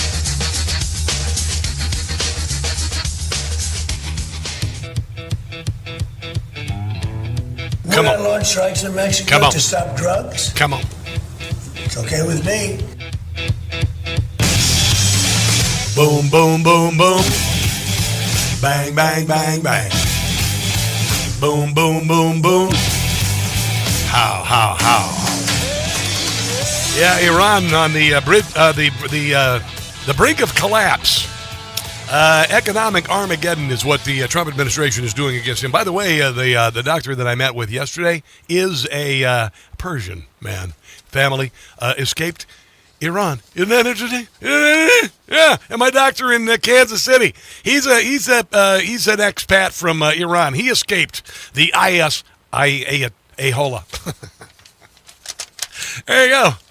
Elon Musk calls for freeing Derek Chauvin, the former Minneapolis police officer's attorney, speaking out about the charges against him that are absolutely and always have been absolutely fraudulent. A kangaroo court, a hanging court, because they were looking for in the summer of 2020 a way to make it 1968 all over again, to burn the country down, to make sure that Donald Trump wasn't elected president. Earlier today, you filed another petition for your client, Derek Chauvin, and that petition... This is the great Liz Collin talking to Derek Chauvin's lawyer. ...states that Governor Walz, Attorney General Keith Ellison, and the Hennepin County Attorney's Office violated state law in filing charges against your client. Yep. I know there are a lot of details in all of this, 31 pages in all, but how big of a deal is this, Greg?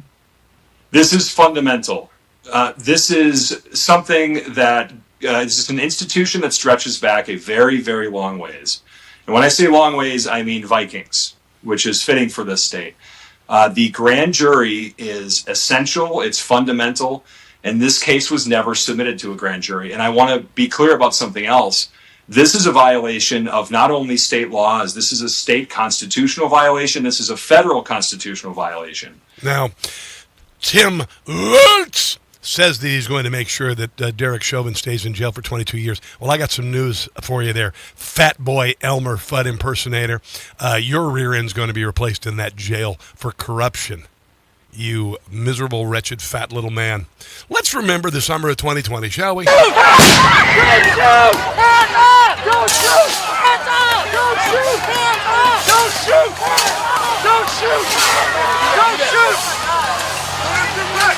Throw that shit back! Yeah, absolutely. And I am standing out the front of the White House, and you can see that the building behind me is still smoldering. They tried to burn down St. John's Church. The fire brigade has just arrived to try to extinguish that. They've been kept busy with a number of spot fires in this area. There was an impromptu bonfire on the street here behind me. There were a number of cars set alight. Even a hotel, the front of our hotel, was set alight. And what was now?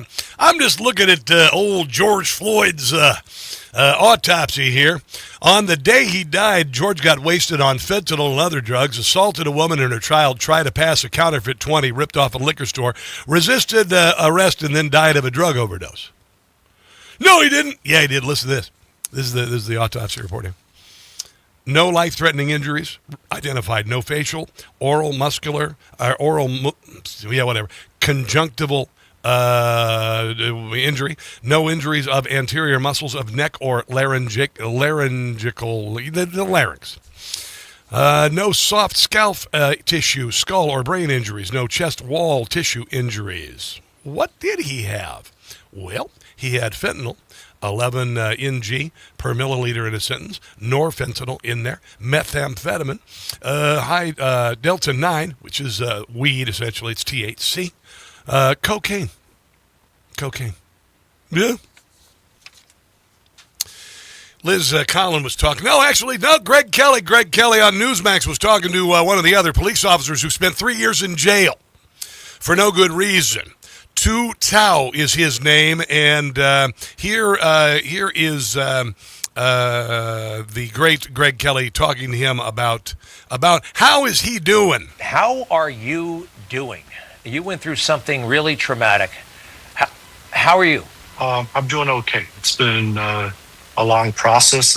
I know I've been back about 8 months now, so it's just kind of get reacclimated with my wife and kids. So, but I'm doing well. Thank you for asking. Thank you, sir. Are you working? I am not working. I'm just a stay-at-home dad right now, just trying to teach my kids and just love on them. The last 3 years have been difficult, but that's just my job right now. I think all the officers involved should sue the city of Minneapolis for $100 billion friggin' dollars. Here is Tu Tao talking about the other officers. Yeah, I've kept in touch with them since I've been back, just to see how they are and check with their families and see how they're doing. But as far as how they were as officers, Lane and King were new officers, and they're you could tell they were up and coming, and they're going to be great officers one day. So obviously, Officer Chauvin was a 19-year veteran, and he was a trainer within our ship, so he was trusted to do the training with new officers. So I've always thought highly of him as an officer. Derek Chauvin's going to get out, and the city of Minneapolis is going to get sued for everything. I hope and pray. And I also hope and pray that Tim Wurtz and Keith Ellison and Peggy Flanagan are tried for fraud for the billions of dollars that they let happen in their state. Nobody's that incompetent.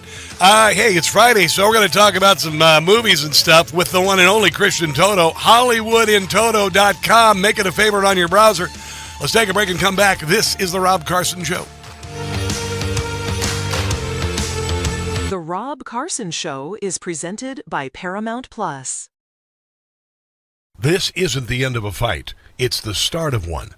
Lioness, the critically acclaimed original series from Taylor Sheridan, returns August 2nd only on Paramount Plus.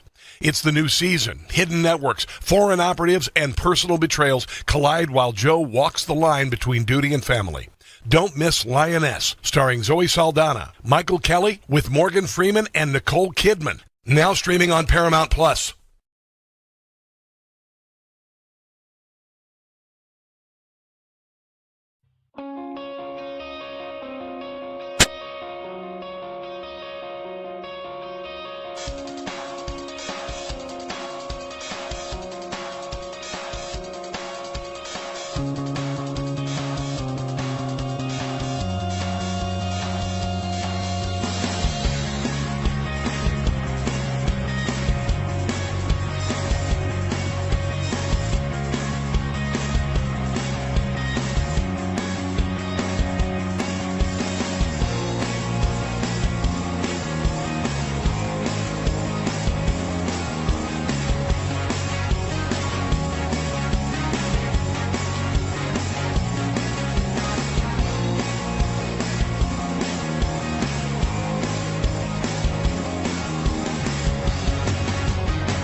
Doug took Relief Factor for nearly a year before convincing his wife, a special needs teacher, to try it.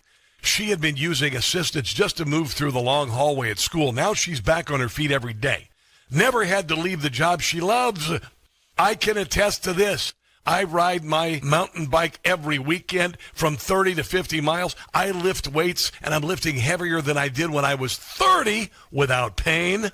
People like Doug make it easy to find out if you'll be the next person telling us Relief Factor gave you what you love. 3 weeks for just $17.76. Simply go to relieffactor.com or call 800-4RELIEF. We hope you'll be sharing your story with us too. relieffactor.com or 1-800-4RELIEF. You can play audio on my end if you would. Thank you very much. Christian Toto, how you doing today, man? I'm okay. I've got a little bit of B. Arthur voice, so you have to apologize. That's fantastic. I wanted to play a little audio here because Rosie O'Donnell was on the Tonight Show. Whatever the hell the show is, the Jimmy Kimmel Show, the Piece of Crap Show. Here's a little bit of her one of her monologues. And as I told you this week, I have a little 13-year-old with autism who is also non-binary. Yeah, you've convinced a kid with autism of something that doesn't exist. Non-binary, and they told me that, and I asked them to explain what non-binary was, and they went, "Ugh, Mom! It's when you're not a girl and you're not a boy." And in other words, you're mentally ill. By the way, my pronouns are they, them, and I'd like them respected. Now, I understand. Oh, the crowd goes wild. I get that. It's good golf plus. You know, and I try my best, I really do, but I'm 64 years old. It's hard to get it through an old brain, you know? So once they told me that, I would make errors. I would say she instead of they. And they would hold up a cardboard sign with the word they on it over their head like they were John Cusack and say anything. Yeah, that's great. Yeah. Wow. Yeah, it's as bad as I thought it would be, Christian Toto. Have you? I haven't seen any of it, really. It hasn't been popping up on any timelines. Is she making a splash as filling in? You know, the ratings are a little bit lower than what he normally gets, so it's certainly not a huge... I almost wouldn't mind watching it live just because she's such a train wreck at this point. And listen, I'm not going to go into her... That's, you know, that little kid is just repeating lines that he or she, I don't even know what the original sex is, that is heard, you know, on TikTok or this or there or the school. It just makes me sad.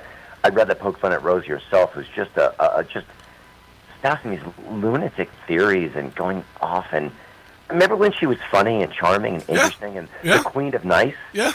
Well, you know, the thing is, what I've heard about her and Ellen DeGeneres is that they played a good game and they made everybody feel like they were nice people, but they were awful. Yeah. Adam Carolla has a theory about dancing celebrities. You don't know the dancing camouflage is something more cryptic and terrible, like Bill Cosby on the Cosby Show and Ellen DeGeneres. But listen, that's acting. They made us think that they were sweet and kind and lovely, and but behind the scenes, different things. But you know, boy, Rosie's fall has been rather dramatic. You know, your voice actually sounds like Kathleen Turner playing Chandler's mom as a drag queen. I didn't know how to take that. What do you got? You got a cold? What? Yeah, I know. Some garden variety stuff. I mean, I'm pretty hardy, but yeah, I know. Today. I apologize. Hollywood Lefties, former ABC The View show, Rosie O'Donnell is opposed to the Paramount merger with Warner Brothers and calls, are you ready for this? Barry Weiss, a Jew in charge of CBS News, a Nazi. She says if you're in a room with 10 Nazis at a table and you're the only one who's not, that's a pretty good chance you're a Nazi. That's what she's... I mean, what a dark soul this woman has. Yeah, and that's why the Queen of Nice shtick was so fascinating looking back in retrospect. Listen, I could disagree with her politics. I don't care. I'm a grown-up. I can have different debates, and we can agree to disagree. But this stuff is cruel and nasty, not based on any facts. And by the way, shame on ABC for putting her on the air and having her say those things. I don't believe in censorship, but you're a responsible organization, a broadcast channel. Yeah. You okay with that? No. You okay with calling a left-of-center lesbian a Nazi with zero proof? I mean, that's beyond the pale. It's sickening. I saw something cool on HollywoodandToto.com. Coyote versus Acme. Are you kidding? This is a new cartoon featuring Wile E. Coyote? It is, and the story is almost most fascinating because they made it, and then Warner Brothers buried it. They didn't want it to come out, and there was a whole, is it so bad, that's why they're burying it, is it a tax write-off? Why in the world would they bury a movie that's finished? But the finished movie's coming out, I think, late next week. It's actually pretty charming. Good! That Roger Rabbit mix of, live action and cartoons, Will Forte, John Cena, good cast. I thought it was clever. It's a little, as a grown-up, it's a little, these things are best in 10, 20-minute increments. So of course. Film, but it's enjoyable. I think people are going to dig it. When are they going to make a movie with the wolf or the coyote and the sheepdog that get together and they go and they clock in and they say, "Morning, Ralph. Morning, Sam," and then they spend all day trying to kill each other, and then at the end of the night they clock out and go, "Good night, Ralph. Good night, Sam." Remember that? That was a great dang cartoon. They should do that one. Yeah, there's a lot of Looney Tunes. And listen, this one has a lot of old favorites like Foghorn Leghorn, Tasmanian Devil, Bugs Bunny, you name it. So it's fun. That's fantastic. I'm looking at here, Insidious, Out of the Further. Spooky 6th chapter for die-hard fans. I'm not into these scary movies. I know you are. Yeah, guest critic Barry Wurst took a whack at this one. I didn't get a chance to screen it here in Denver, but he says it's worthwhile to a degree. I think that's maybe fans of this will enjoy it the most. But this was Patrick Wilson and Rose Byrne were the stars here. They've stepped aside, so they're not in this new one. So that's a bit of a change. But these horror franchises just keep chugging along, and if they keep the budget low enough, they'll go on indefinitely. So I'm glad we haven't seen a Saw movie in a while. I think that movie is really, that whole franchise has jumped the shark and whatever. It's grotesque. Saw is disgusting. It's like Faces of Death. I never saw a damn one of them. I never will. I never will. You're a very dark, evil person with a dark soul if you like that stuff, Christian Toto. This is why you have a cold. You be accurate. All right, you have this piece of audience want to be entertained again, talking about AI. What do you got going there? Yeah, I had an interview recently with A.J. Rice, a really smart fellow, good pop culture observer. We just talked about, what's going on in Hollywood, what's needed there. It's not about making conservative films. That's not the answer either. It's about entertaining and putting the message 4th, 5th, maybe 19th place. And I think Hollywood's starting to do that. We've had a really good year. Yeah. Movies like Project Hail Mary have kind of shown it. So I think Hollywood's actually gotten the message that the heavy messaging is a turnoff and we don't want it. So we'll have to wait and see if they stick to it. This is, I guess, kind of Hollywood related. Mark Jacobs says he'd dress Luigi Mangione for his murder trial. What a sick, grotesque human being. And generally, these fashion designers are disgusting fops. This isn't fashionable. This isn't cute. Unbelievable. Well, I heard about that. I was appalled as you were. But then I saw all the women gathering around that accused murderer who allegedly killed her 3 children, strangled them. Listen, I understand postpartum depression is terrible. I understand a sickness comes over you, but celebrating her and rallying behind her, we're living in a ghoulish time. And I guess that maybe it's always been there, but we get to share it on social media so aggressively. Do you ever notice that men don't fall in love with death row inmate women? You ever notice that? Do you ever notice that? You ever notice like the Manson family were girls? You ever maybe something about liberal women. Before we go, we're going to limit this to one segment because of your voice. But I got this prognosis here, and I've shared it, and I'm not making. This is going to be heavy, but I want your advice here, because I'm supposed to go on these meds that are going to lower my testosterone, as though that's possible. So it's going to bring it down to almost zero, and it has some frightening side effects, and I want to share them with you and see what you think. Here's number 1: binge watching the Hallmark Channel.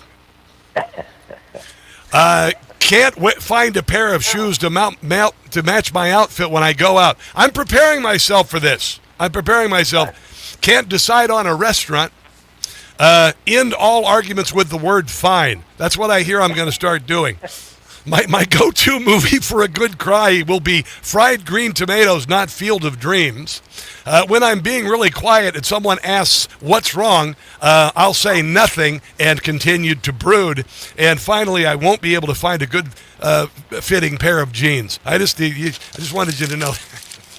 Yeah, you'll be gender fluid, but you're going to snap right back when you're feeling better and you'll be back to your old self. So I look forward to that. Oh, dude, I'm already, I've never had symptoms. I'm already back to my old self. So there you go. I really am, brother. I just want you to know that. Things are very positive. I'm a very blessed man. I know that you have been going through some difficulties with your life, some of the things that I've been through, and I just want you to know that it's a gift knowing you, and I'm praying for you. I appreciate that. Right back at you, and you've got a lot of people doing the same for you. You're going to be great. And now go shut up and don't talk. How dare you? All right, brother, we'll talk. I'll be better. Talk soon. Let's take a break and come back. This is the Rob Carson Show.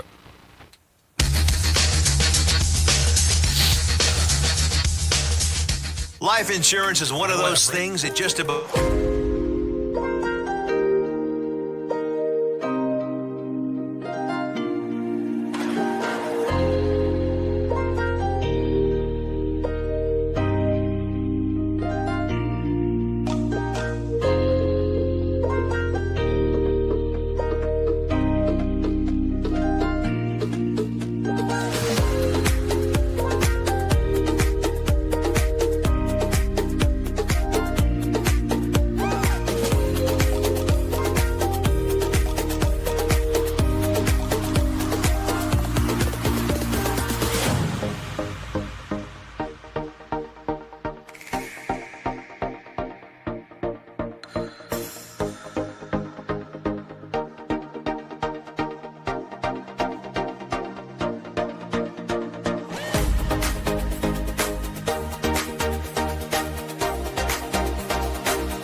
It is the Rob Carson Show. If you get the opportunity, check out my TV show, Rob Carson's What in the World on Newsmax. And it's on Saturday in the afternoon at 3 and Sunday nights at 8:30. I thought this weekend is really funny. I thought it was a very funny show. We're going to be adding some things to the show. Maybe guess. I don't know nothing wrong with it. I've been doing the show for 6 years, so we're going to have some fun with it. Real quick, in Florida, with Ron DeSantis as the governor, now there are 1.5 million more Republicans registered to vote. Not such a good thing to know for if you're that nutbag Angie Nixon down there, who is, honestly, beyond cuckoo for Cocoa Puffs. Honestly, should I play a little montage of her, Craig Carey? What about abolishing prisons, which is one of the platform positions of the national DSA? Do you support that? I don't support abolishing prisons. What I do support is abolishing for-profit prisons because they exploit labor and they usher many of our children into the school-to-prison pipeline. No. The schools actually do that in the neighborhoods, the Democrat neighborhoods that they're in have become hellscapes because of Democrats. That's what causes that. I'm looking forward to going to Washington, D.C. to provide everyday hardworking people with some relief. Yeah, you're not going. You're never going to make it here. You know why? Because your party is rejecting you. Like David Jolly, who's running for governor as a Democrat, is going to get beat by Byron Donalds. Is this a state, Florida, that can elect you as governor, but also elect progressive Angie Nixon for the U.S. Senate at the same time? Well, we're going to find out. We're going to find out. Look, I reject the DSA. I reject socialism. I'm a capitalist. Well, that's not. What about Jared Moskowitz? No, Moskowitz, who's a Democrat running for Congress. 25% of this district is Jewish. 20% of this district is Hispanic. People have escaped socialism, and when they hear folks from the DSA go on television and talk about, how they want to abolish the Senate, they want to get rid of prisons, and no borders. Most Americans hear that stuff and they say, "What is going on?" Yeah, and they want the thing is it's pretty interesting because they want to take over and do single payer health care, which anyone who has any life experience at all knows that Americans will not vote for. But they're acting like it's a new idea, and they're so ignorant and just stupid that they think they're presenting this like, hey, did you hear about this socialized medicine? And everybody's going, you guys are just a bunch of morons, to be quite honest. It's not going to work. It's not going to work. It's not gonna work. One of my sound bites of the week, Eric Swalwell had his electronic devices seized when he was getting off an airplane. Not getting off on an airplane, completely different. But anyway, he's getting off an airplane in L.A. and they seized all of his electronic devices at home because allegations of rape and stuff. Here he is a couple of years ago talking to Charlemagne. Oh, for God! It's really focus on serious, violent, sexual. Those three. If you throw the book at those three, right, and throw the resources at those three, and then you show compassion and redemption for non-serious, non-sexual, non-violent, and believe that those folks, have a pathway into our community, I think you can get it right. Wow, that is just fantastic. I think we need to bring back a classic from Jim Gossett we did a couple years ago. Because he had sex with a spy.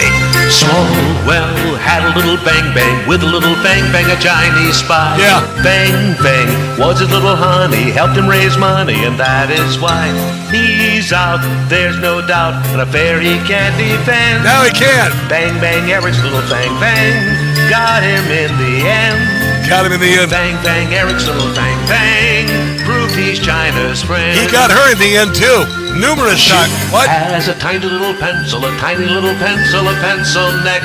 He is no more than a token. Many laws he's broken, we suspect. Yeah. Omar, she went too far. An anti-Semite clown. Oh. Ships Swalwell and Omar. I'm glad that they went down. Oh. Ships Swalwell and Omar. Let's run them out of town. There you go. There you go. Yep, it's kind of funny to see all of these guys who went after Donald Trump so vociferously, tried to impeach him, tried to do effectively a coup, including Vindman and the Reverend Al Green. No, he wasn't the Reverend Al Green. He's just the Al Green that needs to shave his cheeks. Yeah, all of them are out. That's karma. That's what that is. It's karma. Let's take a break and come back. This is the Rob Carson Show.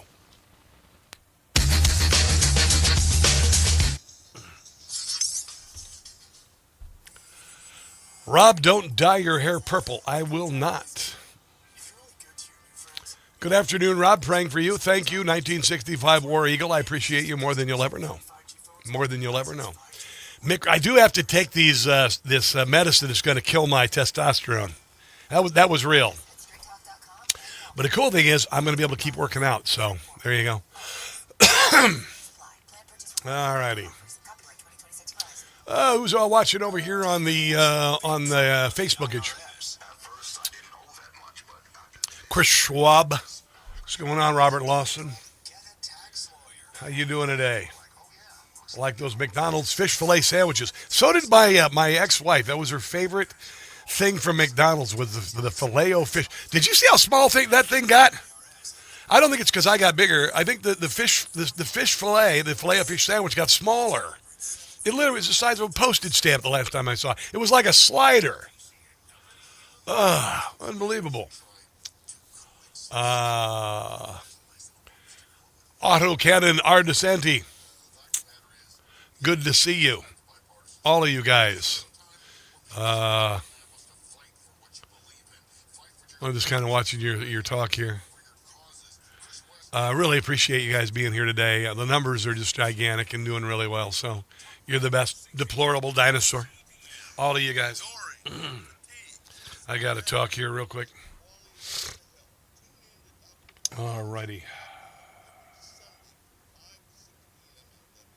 Here we go.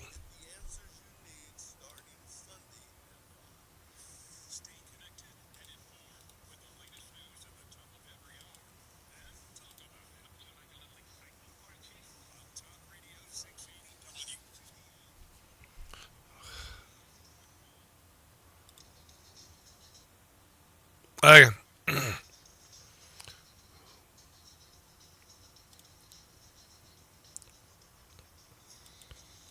Oh. It's gonna be a bumpy ride. It's the Rob Carson Show. I really think the second half of the Trump administration second term, the TDS thing is just, the TDS thing has just been played out. I haven't seen a No Kings rally in a while. People are just tired of it. Just freaking tired of it. And so I really do. I do believe that. Today, it's kind of very charming. We have the First Lady, just a beautiful woman inside and out. And she said this yesterday. It was just delightful. Here she is. It's just being charming. Good afternoon. I heard you missed me. Here I am. I think she's just wonderful. I really, really do. I think she's a wonderful person. I met her personal assistant here yesterday, and a pretty cool dude, actually. Hopefully get him on the show real soon. There's some debate about who is going to be the next press secretary. And, Elena Haba has been bandied about. I talked to my friend Bruce Lavelle yesterday a little bit about it, and who are the people he thought and he said he's probably going to lean into a woman. I don't know. It's going to be so hard to fill Caroline Leavitt's shoes, right? I mean, she was just amazing. Scott Jennings has been brought up, because Scott Jennings holds his own on the CNN panel.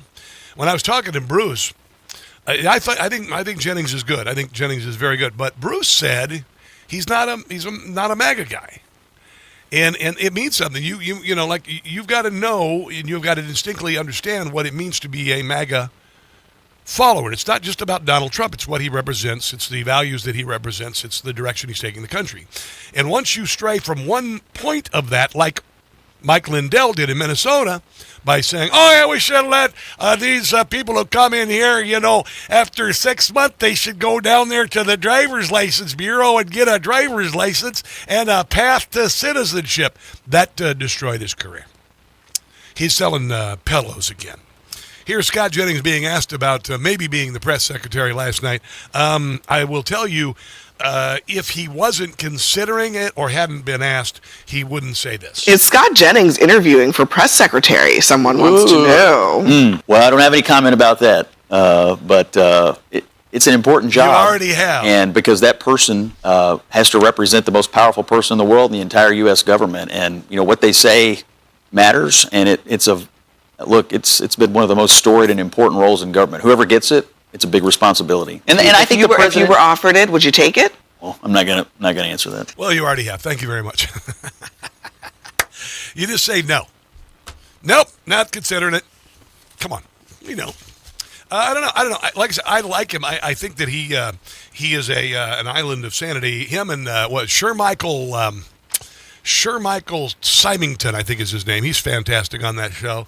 And the guy from Seattle. I can't remember his name. Anyway, yeah, they have some sane people over there, that always make it a little bit better. Make it watchable anyway. Watch my TV show, Rob Carson's What in the World this weekend, will you? Please do that, because I want to get these numbers up. We got to get these numbers up.